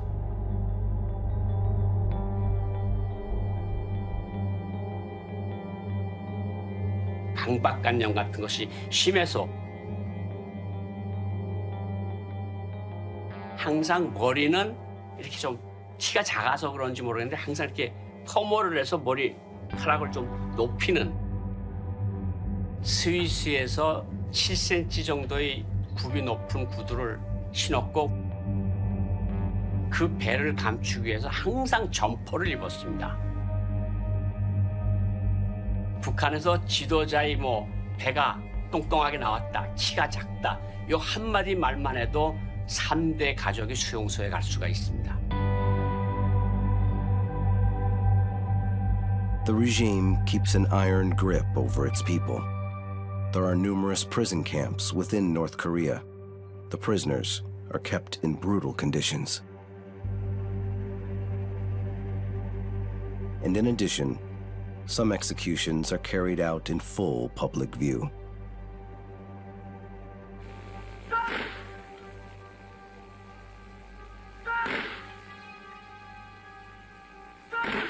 I witnessed the first public execution in my life when I was 7.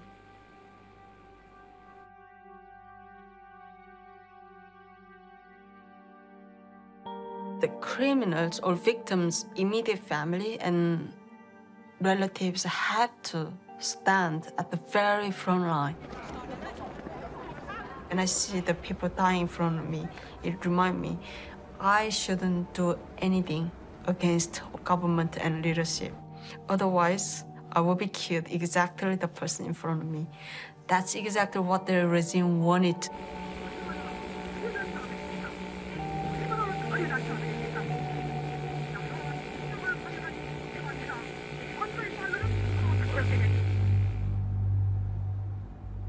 The famine had pushed North Korea to the edge. But Kim Jong-il is determined to survive come what may, and wants the world to know it.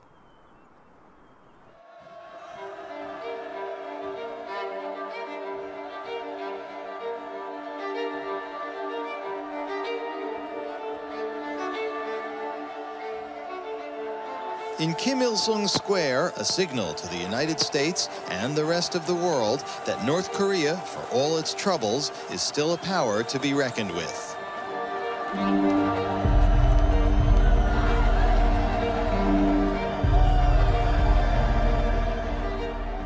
You know, the arduous march, as the famine was known in North Korea, was really devastating. But Kim Jong-il only knew one lifestyle. He didn't know a night without his cognac, without his caviar, without his sushi. We never saw him get thin.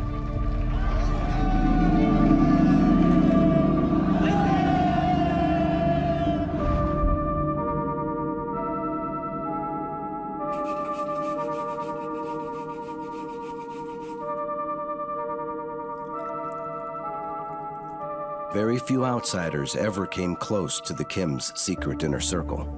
But one man did gain the trust of Kim Jong-il. Kenji Fujimoto is a man from Japan who became the chef of Kim Jong-il, the dear leader. He spoke at length to an American writer about his experiences before returning to North Korea, where he now lives. Sakudara, December 9, with Fujimoto-san. You know, he told me that he would oversee the perfect serving of the evening's meals. And then, once that was all finished, he would then come join in the drinking, often late. And Kim Jong-il loved to make him drink extra to catch up. So he basically just rolled with Kim Jong-il's posse. 普通だと100gの一気に飲んで$100もらえるんですよ。何を飲んで？コニャック。コニャック。コニャック。Fujimoto would talk about the endless parties. But these parties were life and death. At these parties, Kim Jong-il would spontaneously marry people, he would divorce people, he would make women box one another. There were stories of sexual acts. There's a story that's confirmed about one person having to shoot another person at a party. Quickly, Fujimoto-san became the person to procure the elite goods that Kim Jong-il favored. He would get his shopping list, and he would take the jet. Stand by having ground, X-ray 1, ready to check, taxi to 12. He would go to Iran for caviar. He would go to Prague for beer. He would go to Denmark for pork. Kim Jong-il would get burger urges, and there was a McDonald's in Beijing, and the jet would be fired up for midnight runs to get Big Macs. Long trips to France to get cognac, hundreds of thousands of dollars a year, so they obviously knew this was their single greatest customer on earth. And of course, Japan to the Tsukiji fish market for his sushi.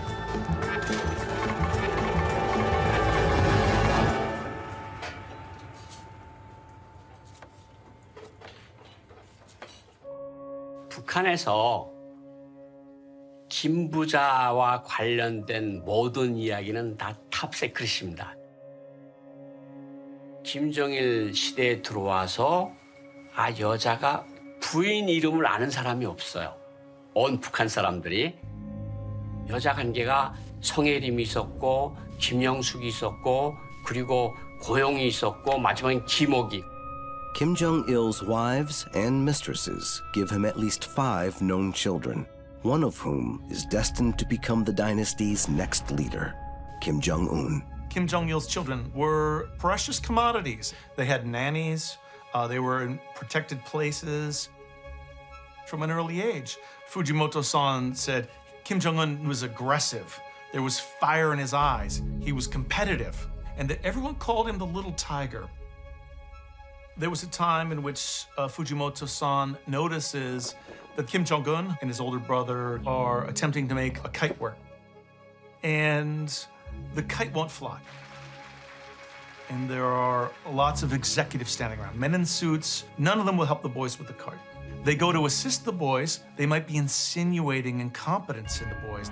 An action like that could put you under great scrutiny. Fujimoto-san told me, he comes out and he knows what's wrong with the kite. There's no tail on it. So he puts the tail on the kite and then the kite flies. When Kim Jong-il comes back and sees the kite flying, sees his boys happening, it has a great impression upon him. And one day, Kim Jong-il came to Fujimoto-san. He said, I've fired the nannies and you're going to be their playmate.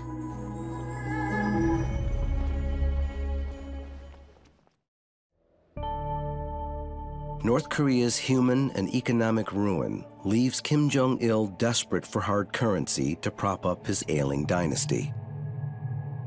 And he will stop at nothing to get it.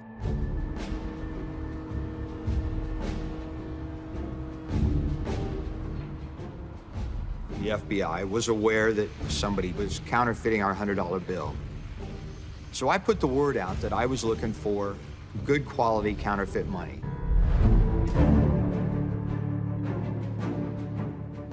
I spent 26 years in the FBI. I've successfully posed as a contract killer, as a white-collar criminal, as a pedophile, as an international arms dealer. It was a pretty exciting roller coaster career. This money is easy money, right? Okay. Easy money. This was my first meeting with Wilson Lew. I was in a hotel room.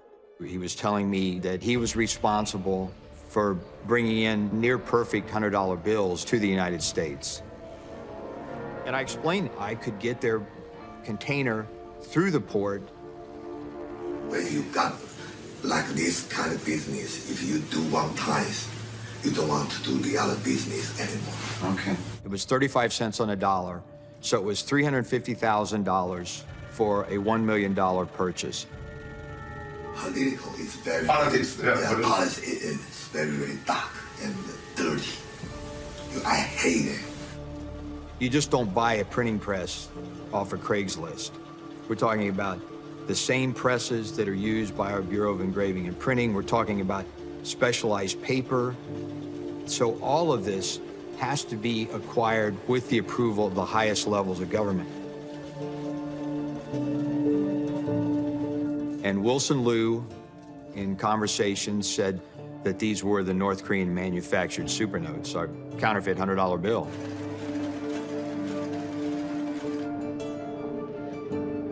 We were told that it would be coming in a 20-foot container. The money would be stored in rolls of fabric. We keep rolling and rolling, and all of a sudden I feel lumps in the fabric. And this money, the counterfeit currency, the supernote, is all there. North Korea also launders the supernote via sealed diplomatic bags, using Asian organized crime syndicates, as well as the banks and casinos of Macau. But that's just one part of a vast criminal operation centered on Pyongyang and spanning the entire globe. The North Koreans got involved in all kinds of dodgy international dealings. They were selling all kinds of stuff because they desperately needed foreign currency. North Korea also traffics narcotics. Methamphetamine and heroin have been seized as far as Germany, Russia, and Australia. All the money is channeled back into a secret fund controlled by Kim Jong-il to help pay for the one thing he hopes will guarantee his regime's survival.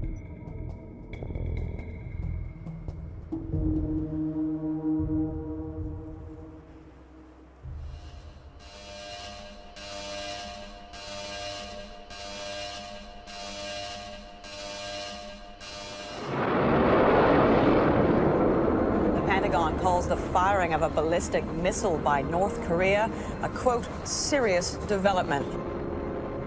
The missile test was, I think, in part a signal to the United States that if you're gonna not come through on your side, then we can continue to do things that you don't like. Just because North Korea has problems, don't anybody rush to conclude it's a weak state that you can push around. You have this sort of duality in North Korean behavior, which alternates between very provocative military measures and then steps that the North Koreans take to indicate they're not so scary and that you can deal with them.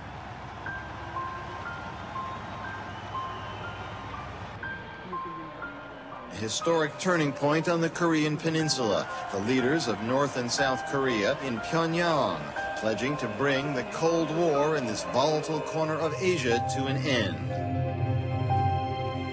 The North Korean leader sought to project a new image. He even joked about his eccentric reputation overseas. 구라파 사람들이랑 자꾸 뭐라 말하면 왜 운분 생활하나? 운분 생활하는 사람이 처음 나타났다. 김 대통령이 어제서 이제 운분에서 해방됐다. This was a guy who, before this time, almost never been heard to speak in public. And now he was both speaking and even making self-deprecating jokes. So it suggests that this is an act, in a sense. They can turn it on, they can turn it off, as and when they see fit. 김대중 대통령이 남북 정상회담을 할 때 거기 언론계를 대표해서 내가 이제 그때 참석을 해서 김정일 위원장을 만나게 됐지요.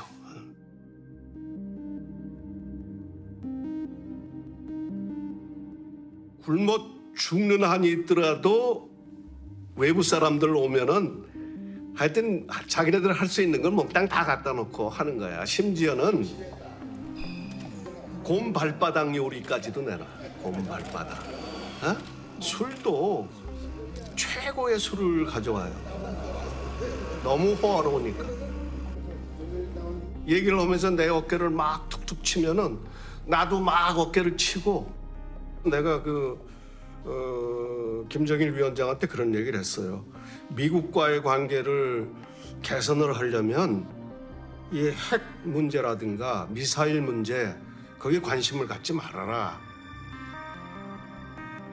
김정일 위원장이 나보고 하는 얘기가 그거를 내가 쏘려고 그러는 순간에 미국이 미사일이 날라오고 미국의 핵 무기가 날라와가지고 우리 이 공화국은 지구상에서 없어질지도 모른다는 걸 내가 알고 있다. 그러나 적어도 내가 핵 문제, 핵을 연구하고 미사일을 더 발전시키고 해야 미국이 나를 상대해준다. Kim Jong-il's strategy of engaging America works. In October 2000, Madeleine Albright arrives in Pyongyang to prepare the ground for a possible historic summit between Kim Jong-il and President Clinton. The U.S. hopes it will lead to North Korea finally abandoning its missile program. Secretary of State Madeleine Albright is making history today, closing a diplomatic gap created by the Cold War. She's in North Korea for unprecedented talks with its leader.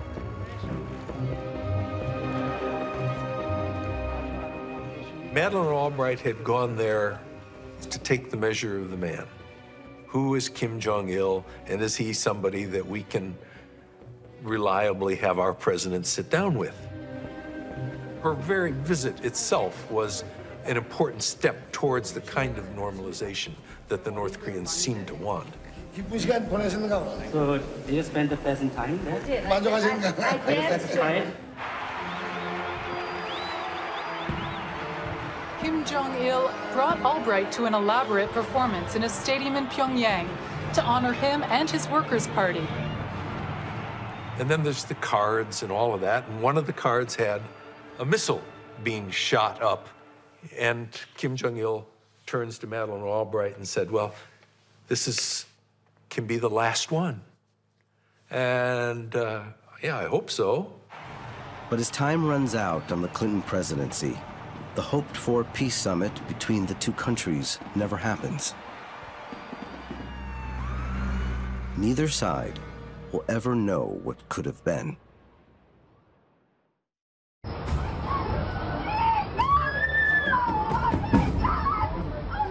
With President Bush in the White House, 9/11 triggers a cascade of events with consequences for the entire globe.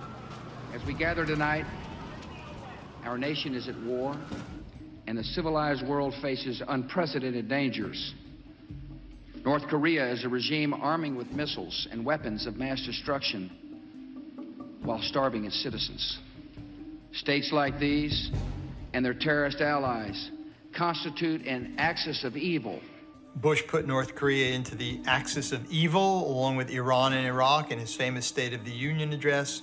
So I think the North Koreans were not at all confident about the prospects for dealing with the United States. Tonight, the world's attention is absolutely fixed on Iraq. The U.S. gave the regime its first taste of a strategy called shock and awe.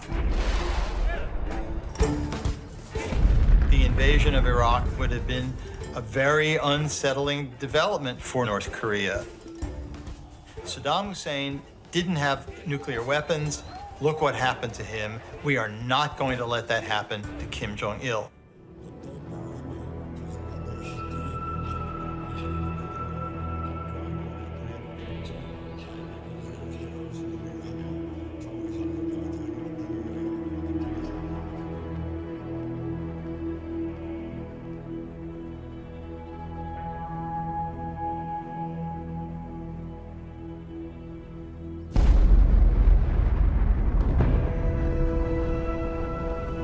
Until this morning, around the world, 8 countries were known to have nuclear weapons. Now we must add North Korea to that list. Once that test had taken place, everything changed. You can't ever go back. You've done it. They'd shown the U.S., you can intimidate us. The stakes became much higher. The situation became much more dangerous. North Korea had a bomb. I'm very much proud of our scientists and researchers who have conducted such a very, very successful nuclear underground test. Will there be any more? That will be enough. You don't think so?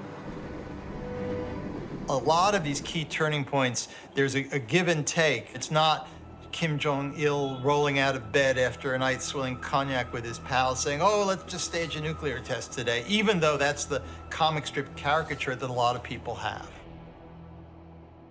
They've been smart, and they've been ruthless, and they've been single-minded on their overarching goal, which is to preserve the Kim dynasty, to keep the regime in power.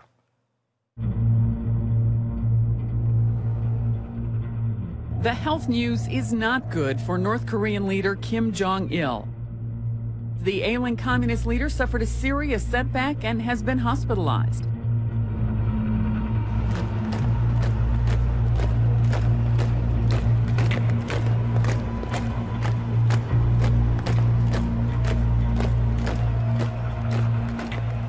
He appeared looking very gaunt.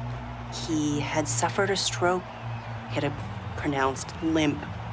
It was clear that he wasn't well. And so that's when we started to see the signs that a succession campaign was underway.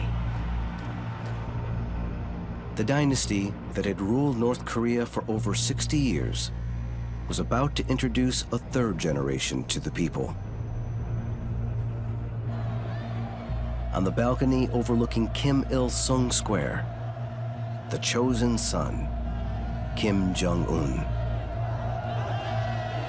It's been clear watching Kim Jong-un that he is a young man who has known for a long time that he had a very specific role to play.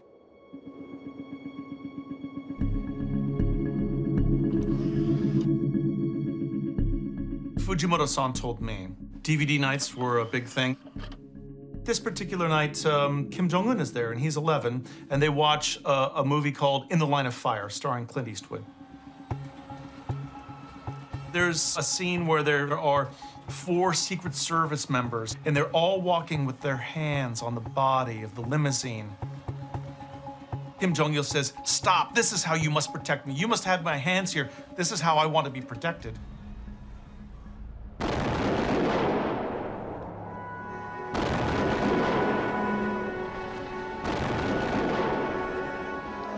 North Korean leader Kim Jong-il is dead. Kim suffered a heart attack due to the, quote, great mental and physical strain caused by his uninterrupted building of a thriving nation.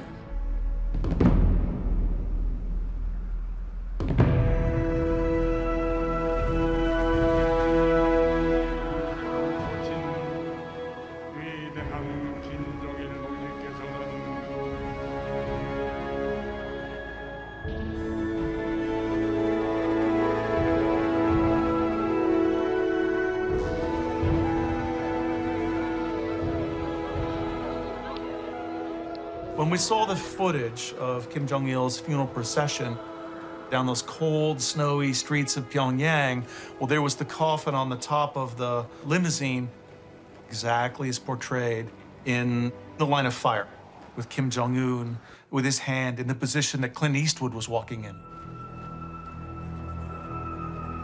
You're talking about 3 generations of omnipotent, powerful people.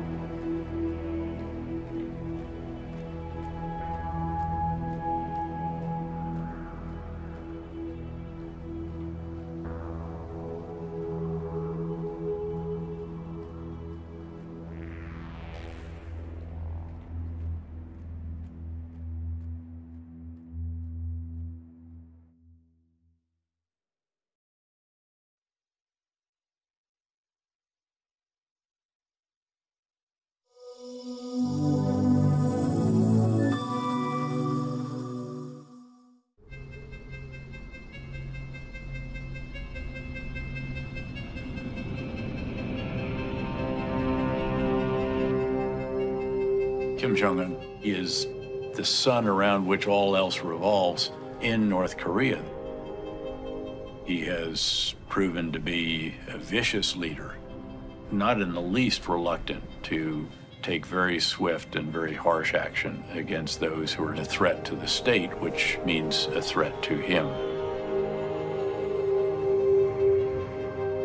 At just 28 years old, Kim Jong-un became the leader of his country, only the 3rd man to rule North Korea.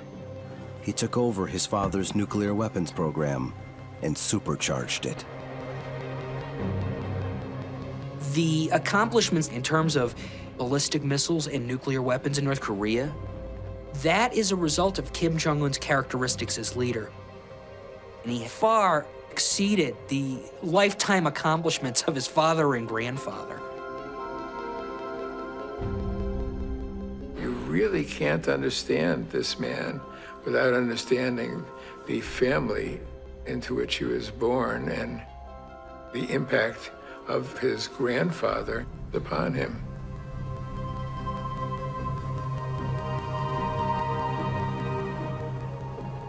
To sit down with the U.S. president, that's something his father and his grandfather never were able to do.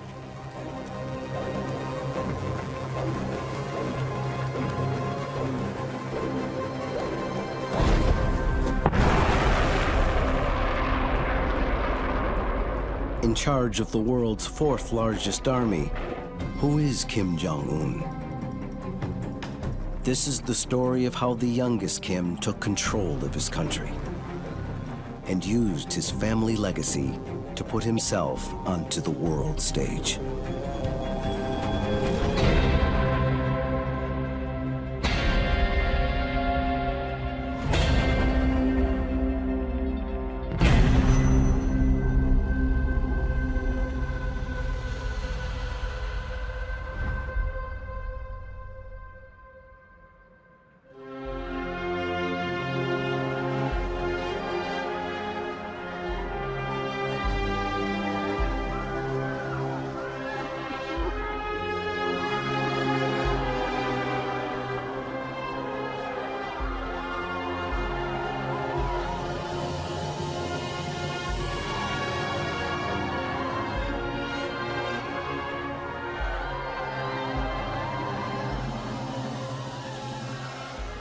The sudden death of Kim Jong-il, the 2nd man to lead the country, rocked the North Korean people.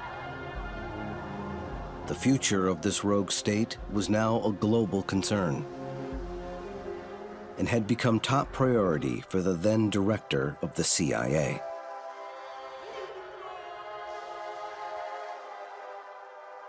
What I recall in particular was the uncertainty. What will Kim Jong-un be like as a leader? He is quite young, late 20-something, untested, said to be impulsive, said to be a bit headstrong. What will he do with respect to the nuclear program, the missile program? So all of these factors together give you considerable pause. And that's certainly how we felt at that time.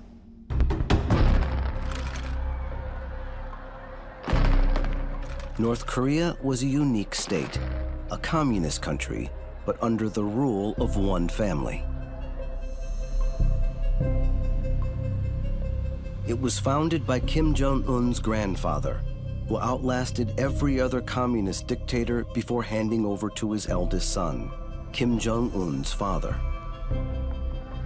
His untimely death at the age of 70 meant there was little succession planning before the third Kim was thrust into power.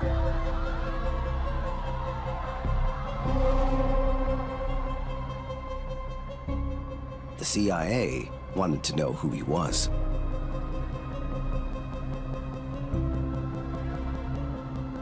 Footage like this is always looked at and studied, and the analysts were poring over it, trying to divine something out of it. But there was no real solid basis. I mean, trying to do a psychoanalysis of someone like this, about whom we had such few details, was almost mission impossible. One reason the intelligence agency files were lacking in detail was that Kim Jong-un was not always the obvious successor. His father had 5 known children, one of whom was a daughter, but no known photographs of her exist. His youngest child was also a daughter, but North Korea wasn't ready for a female leader. Of the 3 known sons, Kim Jong-nam was the eldest, and once seemed like a good option. Are you Mr. Kim Jong-nam? If you're not sure, why you follow me? In the early 2000s, he left North Korea for China, a move that put him out of contention. The next son, Kim Jong-chul, had no interest in politics, preferring to play guitar in a band. Why are you in London, please, Mr. Kim? He's a reclusive figure, but has since been spotted abroad attending rock concerts. This is believed to be Kim Jong-chul. He's seen smiling as he enjoys an Eric Clapton concert at London's Royal Albert Hall.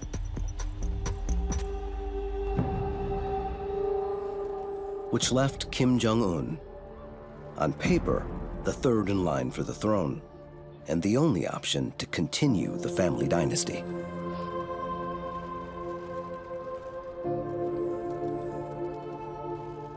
My first impression was how vulnerable he was.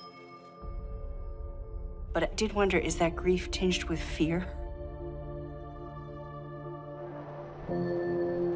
It's not like it's taking over leadership of a country that is rich and surrounded by creature comforts. This is a country that has a chronic food shortage, doesn't have much electricity, is isolated from the outside world.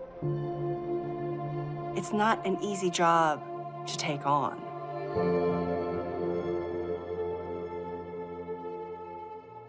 I was the first American journalist accredited to work in the local Pyongyang press corps. And I was able to talk to North Koreans about what they were being told about who this young man was, or at least in terms of the propaganda.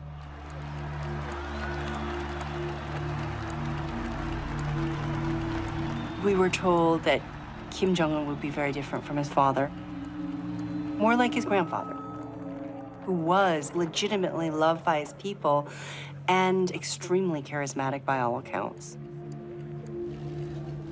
He wanted to show the people that he was a people person, like his grandfather. And so he would often get down on the ground and bring children into his lap and bring them into his arms. And that's very strategic to mold in the image of his grandfather. He does happen to look a lot like his grandfather, and so that helps. But adding all the accessories, the straw hat, which is identical to the straw hat that the grandfather wore, kind of replicating the gait.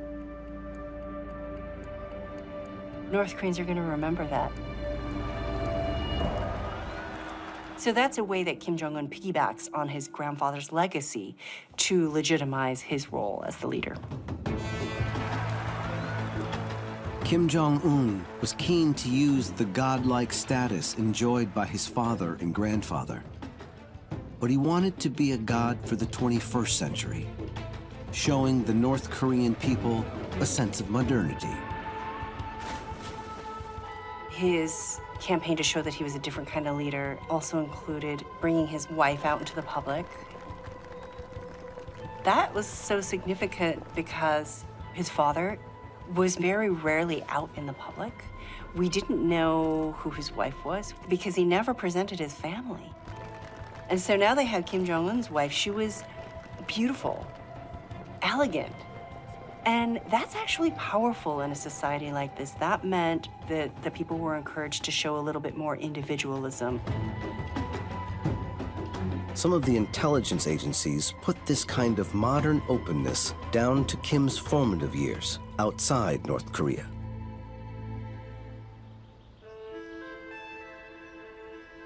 In his early teens, he spent 9 years at school in Switzerland. After Kim Jong-un became leader, media interest focused on this time, with news agencies quick to interview his former classmates for any kind of insight. Most of the time he was shy, not loud, quiet guy. But when we played basketball, he came up. He could be very aggressive, but in a positive way, and loud, and a little bit of trash talk. According to his minders in Switzerland, he was so obsessed with the Chicago Bulls that he slept with a basketball by his side. I think we're all very curious to know how much Kim Jong-un's time in Switzerland has shaped who he is, because we would think that that would expose him more to Western ideas. Pretty early on in his reign, we started to see that. It's interesting, he had his own personal pop group, this girl band called the Moranbong Akdan. And it was all the buzz in Pyongyang at the time. I mean, these girls were wearing these really revealing dresses, you know, like strapless, really short mini skirts, and playing these electric instruments. We heard them playing the theme song to Rocky, which is a very American movie.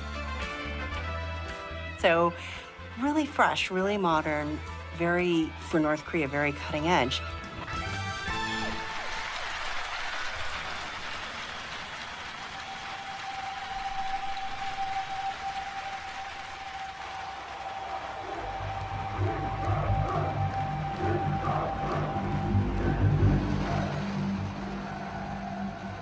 Kim kept the same military parades established by his father and grandfather.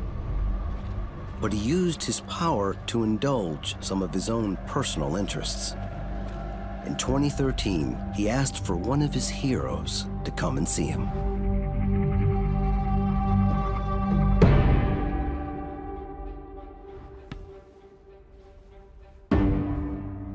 My name is Dennis Rodman.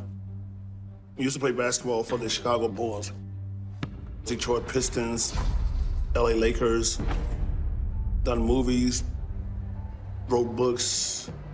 It's a great cover and quite a title, I Should Be Dead by Now. You name it, I've done it.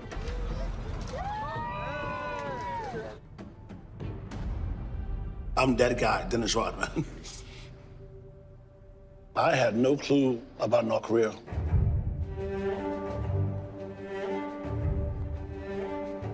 I guess something came up in 2013. Something about the leader of North Korea wanted to meet someone from the Chicago Bulls. And I got wind later that they asked Michael Jordan first. And he said no, he didn't want to go. So I guess that was the second option. And they said, Dennis, would you like to go to North Korea? I said, yeah, sure. I wasn't worried. I was just pretending like I was going to Vegas. It's one of my crazy wild trips, you know, hanging out with a couple hookers, whores, and so, you know, hanging out in the pool, you know. I think I'm doing some real cool, you know. So it's like, okay, great, let me add this to my resume. That was my whole idea right there. Just go and play basketball. That was it. Shake some hands, take some pictures. Done. I was in for a really big shock.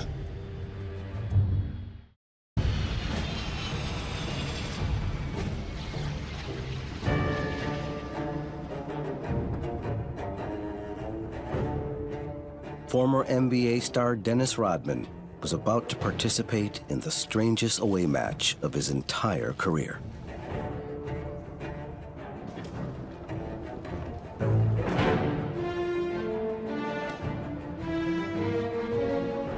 I walked in on the stadium, and then one of the leaders said, I'm like, what's going on? He said, well, why don't you come sit over here? And I said, okay, great. So I still have no clue going on. That's when the people start to stand up and start to clap.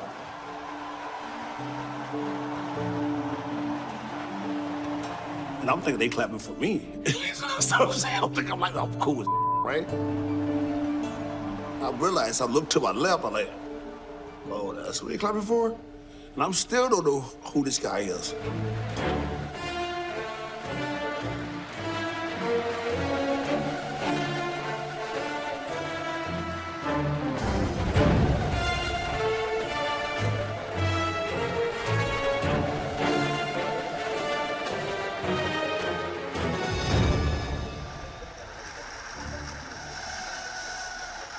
I know this. That's crazy.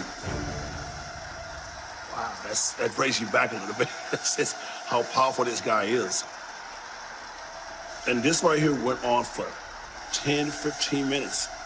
And I'm sitting there doing the same thing. I'm like, what the am I clapping for? So, I'm an American. I'm like, I don't know what the hell I'm doing. So it's like, all right, I might just join in. And I was just at awe to see these people crying. You know, I've seen a lot of weird things in my life. I've seen a lot of people, I've seen presidents, I've seen a lot of stuff, but that right there blew me away. This is when I finally started to realize what's going on. Team on 3. 1, 2,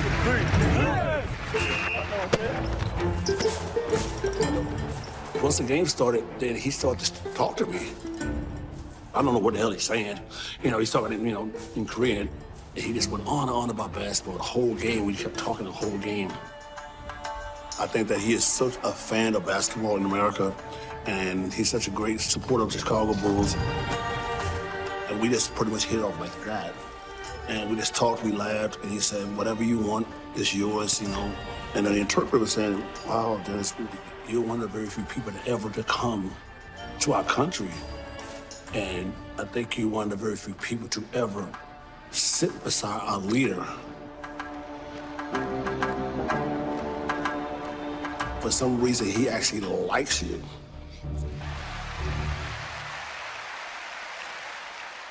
You guys have been very, very kind to me and to my compadres from America. Sir, thank you. You're a friend for life. Then I'm getting to feel like, oh, I'm getting comfortable now. And we just have a good time. Like, we've been best friends for years. And he asked me, he said, Dennis, please, please, please come back anytime you want. I want you to come back as much as you can. I said, okay, great. I'll come back every 3 months. He said, yeah, I'll do that.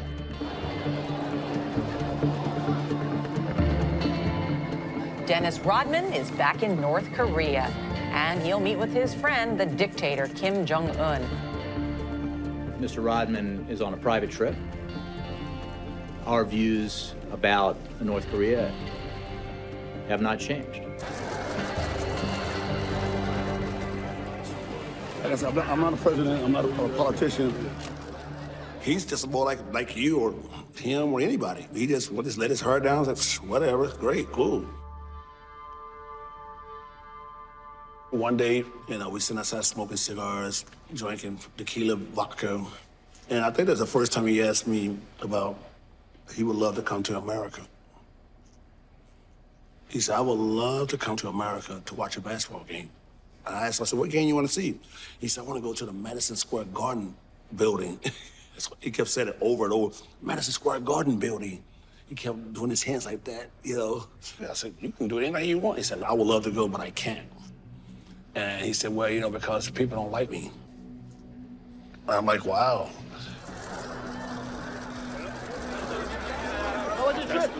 It was awesome, man. Awesome. Kim Jong-un? How awesome was it?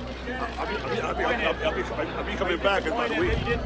Is Dennis Rodman the man right now who knows more about Kim Jong-un than any American? He is that man. There is nobody at the CIA who could tell you more personally about Kim Jong-un than Dennis Rodman, and that in itself is scary.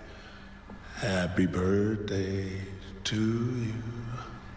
Happy birthday to you. Happy birthday, dear Marshall. Happy birthday to you.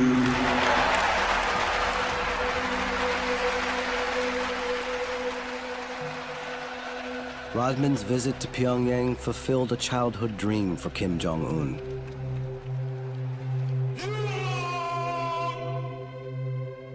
But being an all-powerful dictator of the most secretive state on Earth was not without its challenges. Generals at the heart of the regime were trying to outmaneuver the young Kim in an effort to topple the inexperienced leader. But Kim Jong-un was about to show that he was just as ruthless as any Kim had been before.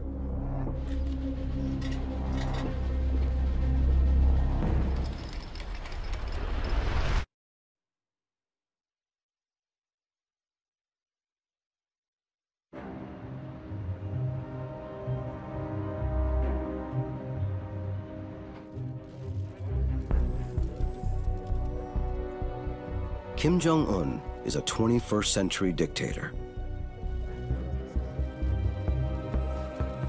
He's happy to embrace certain kinds of progress, but retaining complete control is fundamental, as is loyalty from his inner sanctum.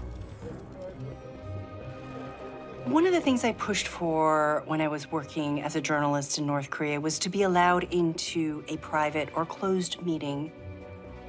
I wanted to see what things were like behind closed doors. And you get to see a lot more than they show you on TV. They know that when the song comes in for Kim Jong-un, that they have to leap up and start cheering. But one of the things I noticed then, and that really struck me, was that somebody did not jump up and clap the way that everybody else did. And this was noticeable.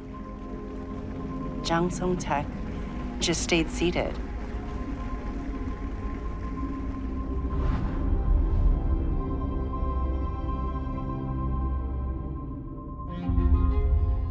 Jang Song-taek was Kim Jong-un's uncle. In the early 1970s, he married Kim Kyung-hui, the only sister of Kim Jong-un's father. He had joined the Kim's family firm, and thanks to his unrivaled access to the Kims, he became one of the regime's most powerful figures.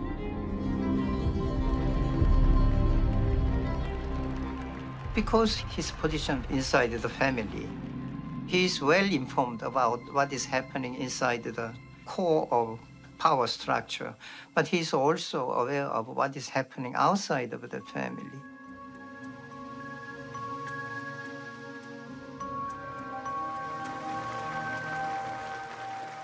Jang Song-taek was second man in the hierarchy of power in North Korea. He was a man of great ability, very competent man, but also charming. He was almost always right behind Kim Jong-un's shoulder whenever I saw Kim Jong-un.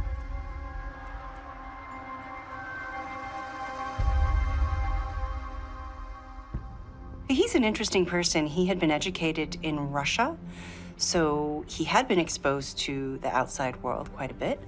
He also had good relations with China. So he's somebody who had built a lot of connections to the outside world. And that may have been seen by Kim Jong-un as suspicious and threatening.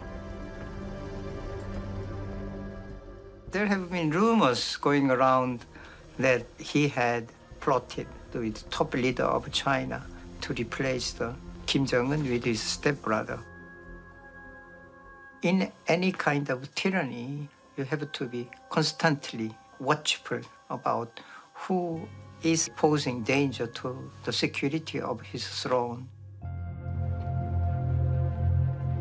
Uncle Jiang continued to travel to and from China. But in December 2013, at a governmental meeting in Pyongyang, he realized that his role within the party was over. In the party meeting, even his close friends denounced him as having committed serious crime against the state, against the leader. And he was taken away. And then he was arrested. And his face shows sign of torture. And this guard, chosen with particular care, towering over him, tall and carefully coordinated and staged to get rid of any kind of lingering illusion about Chang Sang-taek. I believe the regime was trying to humiliate him, to sort of degrade him. An article in the state newspaper listed crimes like gambling state funds, embezzlement, and even adultery.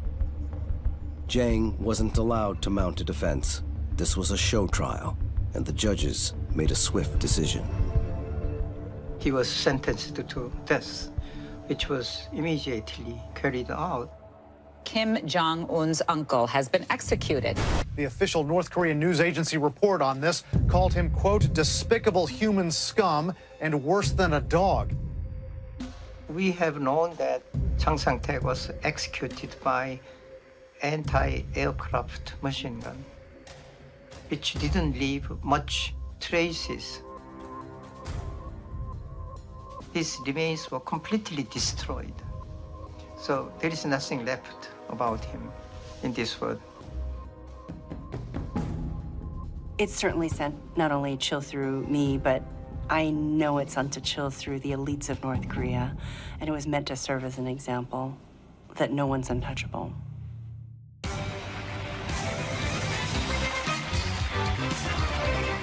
Kim marked the execution with a new song, performed by North Korea's favorite girl band.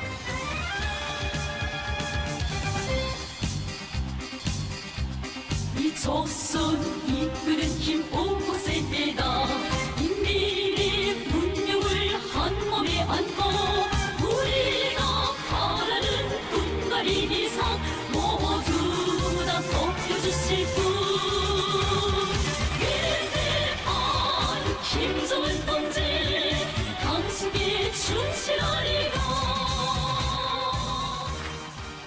Every image, everything that people are exposed to is just crafted.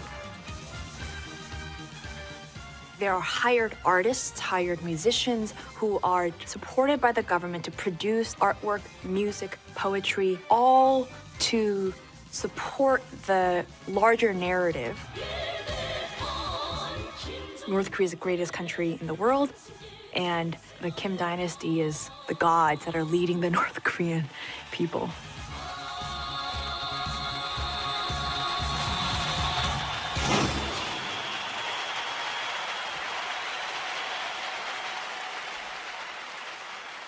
Kim wanted his people to buy into the new vision of a 21st century North Korea.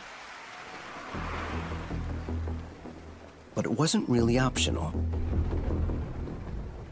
Expressing any doubts in Kim or the regime, or attempting to contact the outside world would be a fatal error. In the early years of Kim's reign, the rate of public executions tripled.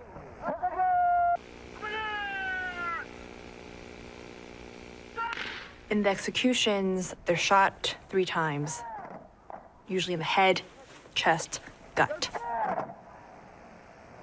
And they're tied up so they can't, run around or flail. But the idea is if someone is shot, especially in the stomach, you fold over.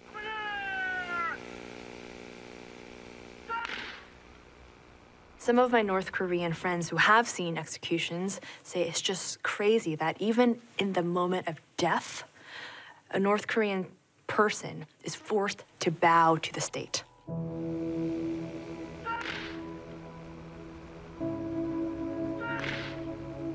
From the moment someone is born to the moment that someone is killed is all in the name of the Kim family.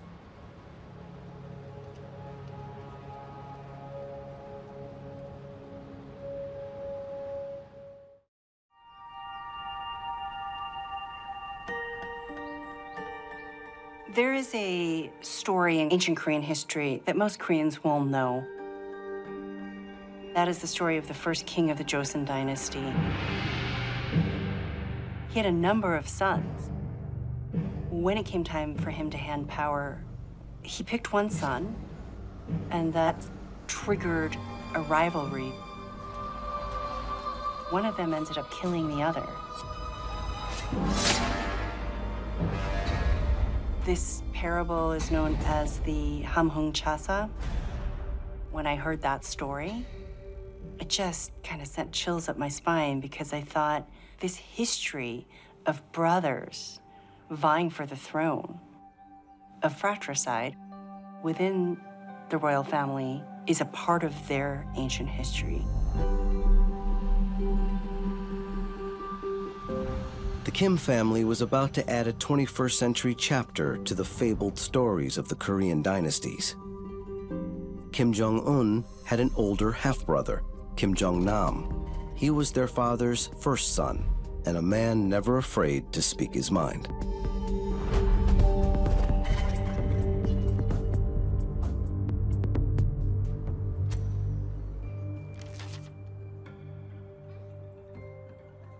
I became interested in North Korea about 10 years ago. Developed a specialty in North Korean politics, collecting information, and there's a lot of people with skin in the North Korea game, and I'm in touch with them. So, your father is Mr. Kim Jong-il? I think it's a very ridiculous question. Oh, okay. I'm sorry.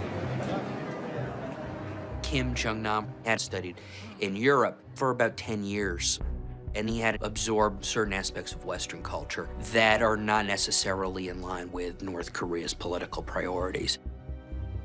Kim Jong-nam used a fake passport to travel the world, but was caught entering Japan on his way to Tokyo Disneyland. A major embarrassment for the family and the start of a bitter rift. Kim Jong-nam started living outside of North Korea in the early 2000s. Now, that didn't prevent Kim Jong-nam from having a certain power base and having ties to other North Korean elites, but it does, it does eliminate him from the day-to-day grind of the North Korean regime. And if you're going to become a successor, you can't be that removed from it. 안녕하세요. 안녕하세요. 혹시 김선래 선생님 맞습니까? 예. 안녕하세요. 예. As the eldest child, Kim Jong-nam often aired his views on North Korea and its future. From a new base in China, he spoke to journalists. He made sure that the location was hidden, so his whereabouts were unknown. 장남인데 후계자로 되지 못한 거에 대해서는 괜찮습니까? 예, 저는 원래 그 점에 대해서 유감스러운 점도 없고요. 또 관심도 없었을 뿐더러 개인적으로 3대 세습에 대해서는 저는 반대를 합니다. 今までの閉鎖的な状況を外部からとはいえキムファミリーの一員がね批判したということは非常に意味のある行動で勇気のあることだと。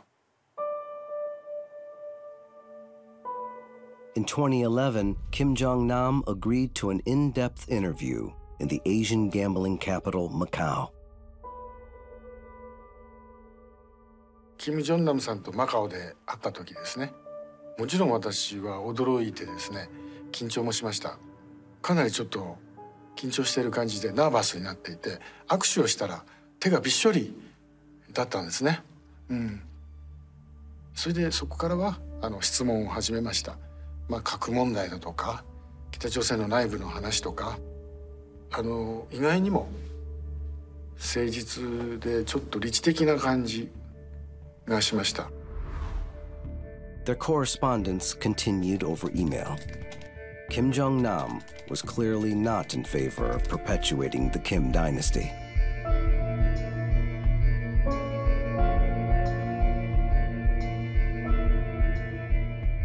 So when Kim Jong-un became leader, the correspondence gained significance, and Gomi asked permission to publish their private emails. それは待ってくれと言ってました。北朝鮮が大きく変化している。この本を出すことが意味があるというふうに考えました。いう話をメールで送ったら分かりましたと。ただしこれでもう連絡はやめましょう。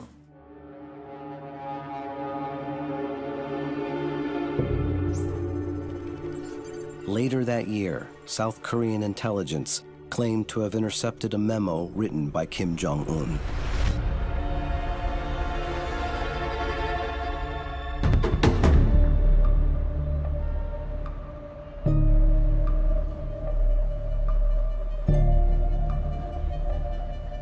CCTV footage showed Kim Jong-nam arriving at Kuala Lumpur Airport and entering the departures hall. Two women come out of nowhere, each with separate elements of the VX nerve agent on them. They both rub their hands on his face, combining the chemicals and creating a deadly poison. In distress, Kim Jong-nam appeals for help. But just minutes later, he's dead. しばらくちょっと言葉が出なかったですね。ほんの短い間でしたけども、親しく付き合った仲ですから、悲しくね、心が痛いことで。South Korea said it is highly likely the North was behind this cloak and dagger type killing. We don't know if this was an order that was issued by Kim Jong-un, but it was very clear that he found his brother's presence to be a nuisance. The assassination of his half-brother didn't necessarily stop criticism from within the Kim family. Nearly a month after the half-brother of North Korea's dictator was poisoned to death in Kuala Lumpur Airport, this video emerged showing the murdered man's son, Kim Han-sol. My name's Kim Han-sol, from North Korea, part of the Kim family. Here's my passport. He is in his early 20s, has his whole life ahead of him, very promising from all we can tell and from those around him, but perhaps is going to be on the run for the rest of his life because he does pose a potential challenge to that throne. He is a member of the Kim family and he does have the bloodline. My father has been killed a few days ago. I'm currently with my mother and my sister, and we hope this gets better soon. Yeah.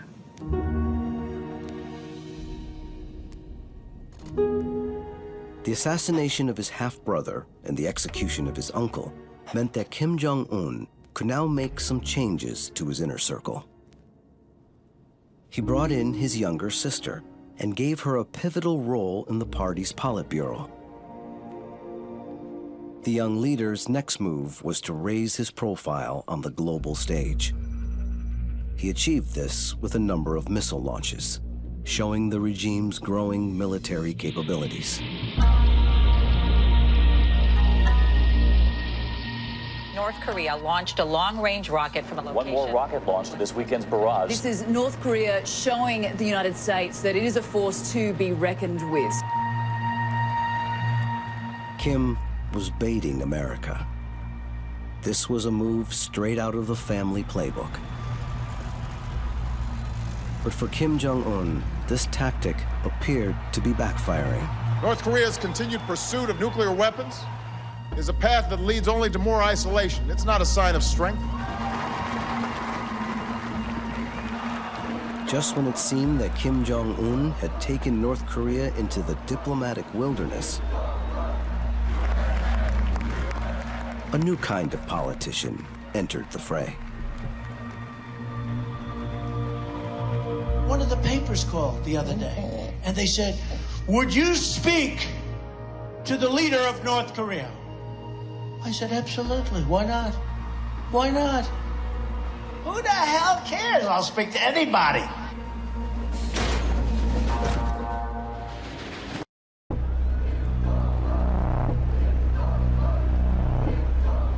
Kim Jong-un had spent his first 5 years in charge purging his inner sanctum of dissenting voices.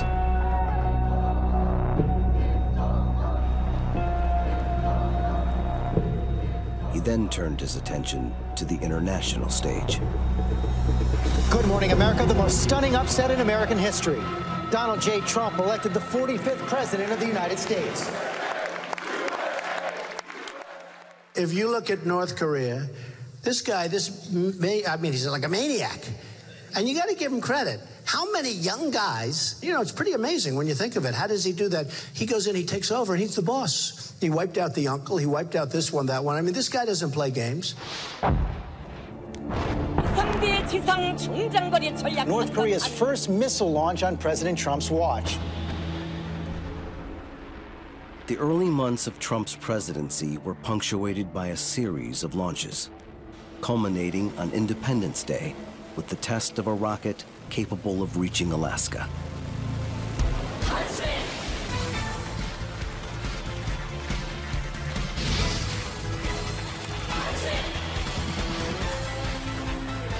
The regime called the launch a gift to the American bastards. The United States has great strength and patience. But if it is forced to defend itself or its allies, we will have no choice but to totally destroy North Korea.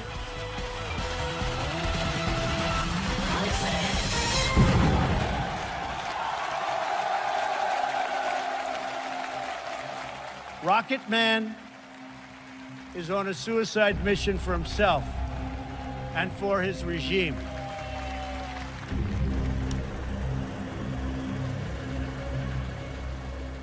While Trump laid down the law, North Korea was about to reach a crucial milestone.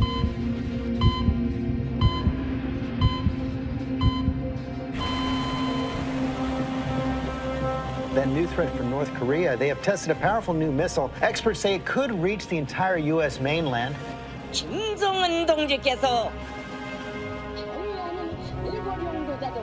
Kim Jong-un released a statement saying his nuclear missile program was complete. He was ready to talk. He began by visiting his South Korean counterpart. After a successful summit, he then managed to broker a meeting in Singapore with President Trump. Just remember that when we first saw him in 2010 and 2011, he was just this fresh-faced, baby-faced, young man that no one knew. Didn't have a whole lot of credibility. He is now a leader who has a verifiably threatening nuclear arsenal.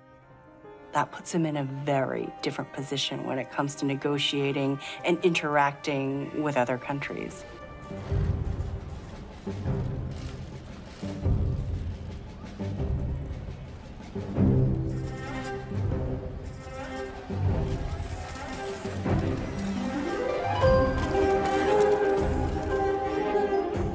I knew things were going to change. I knew it. I was the only one. I never had no one to hear me. I had so many death threats when I was sitting there protecting everything. And I believed in North Korea. And today is a great day for everybody. Singapore, Tokyo, China, everything. It's a great day. The way the North Koreans will be looking at it is this tiny country with so little. Thank you very much. Is so important that their leader is able to sit down with the President of the United States. That's something his father and his grandfather never were able to do. Very good. Very, very good. Excellent relationship. Thank you. Thank you very much. Thank you. Kim Jong-un had achieved a massive coup, persuading the leader of the free world to sit down and meet him on equal terms. For over 70 years, the grandfather, father, and son have convinced the North Korean people that they are gods.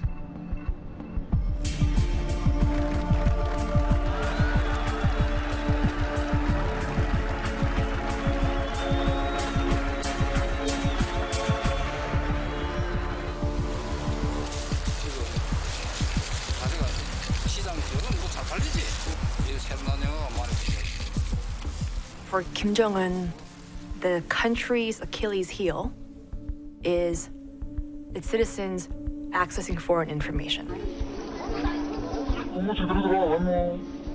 And so the more and more the citizens listen and read and watch foreign media, and the more and more they're starting to question their reality in North Korea, the more they question the political legitimacy of the state. It puts Kim Jong-un in a very dangerous position. If people stop believing that these are gods, that is pretty much eroding the single foundational belief for this country. Once that political legitimacy is eroded, then he has nothing to stand on.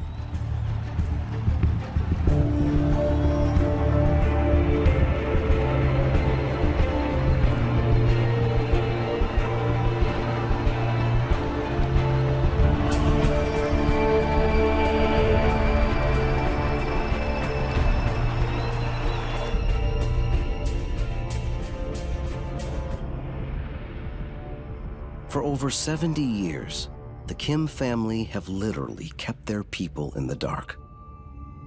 The most secretive state on earth remains cut off from the outside world. The Hermit Kingdom, still under the rule of one family.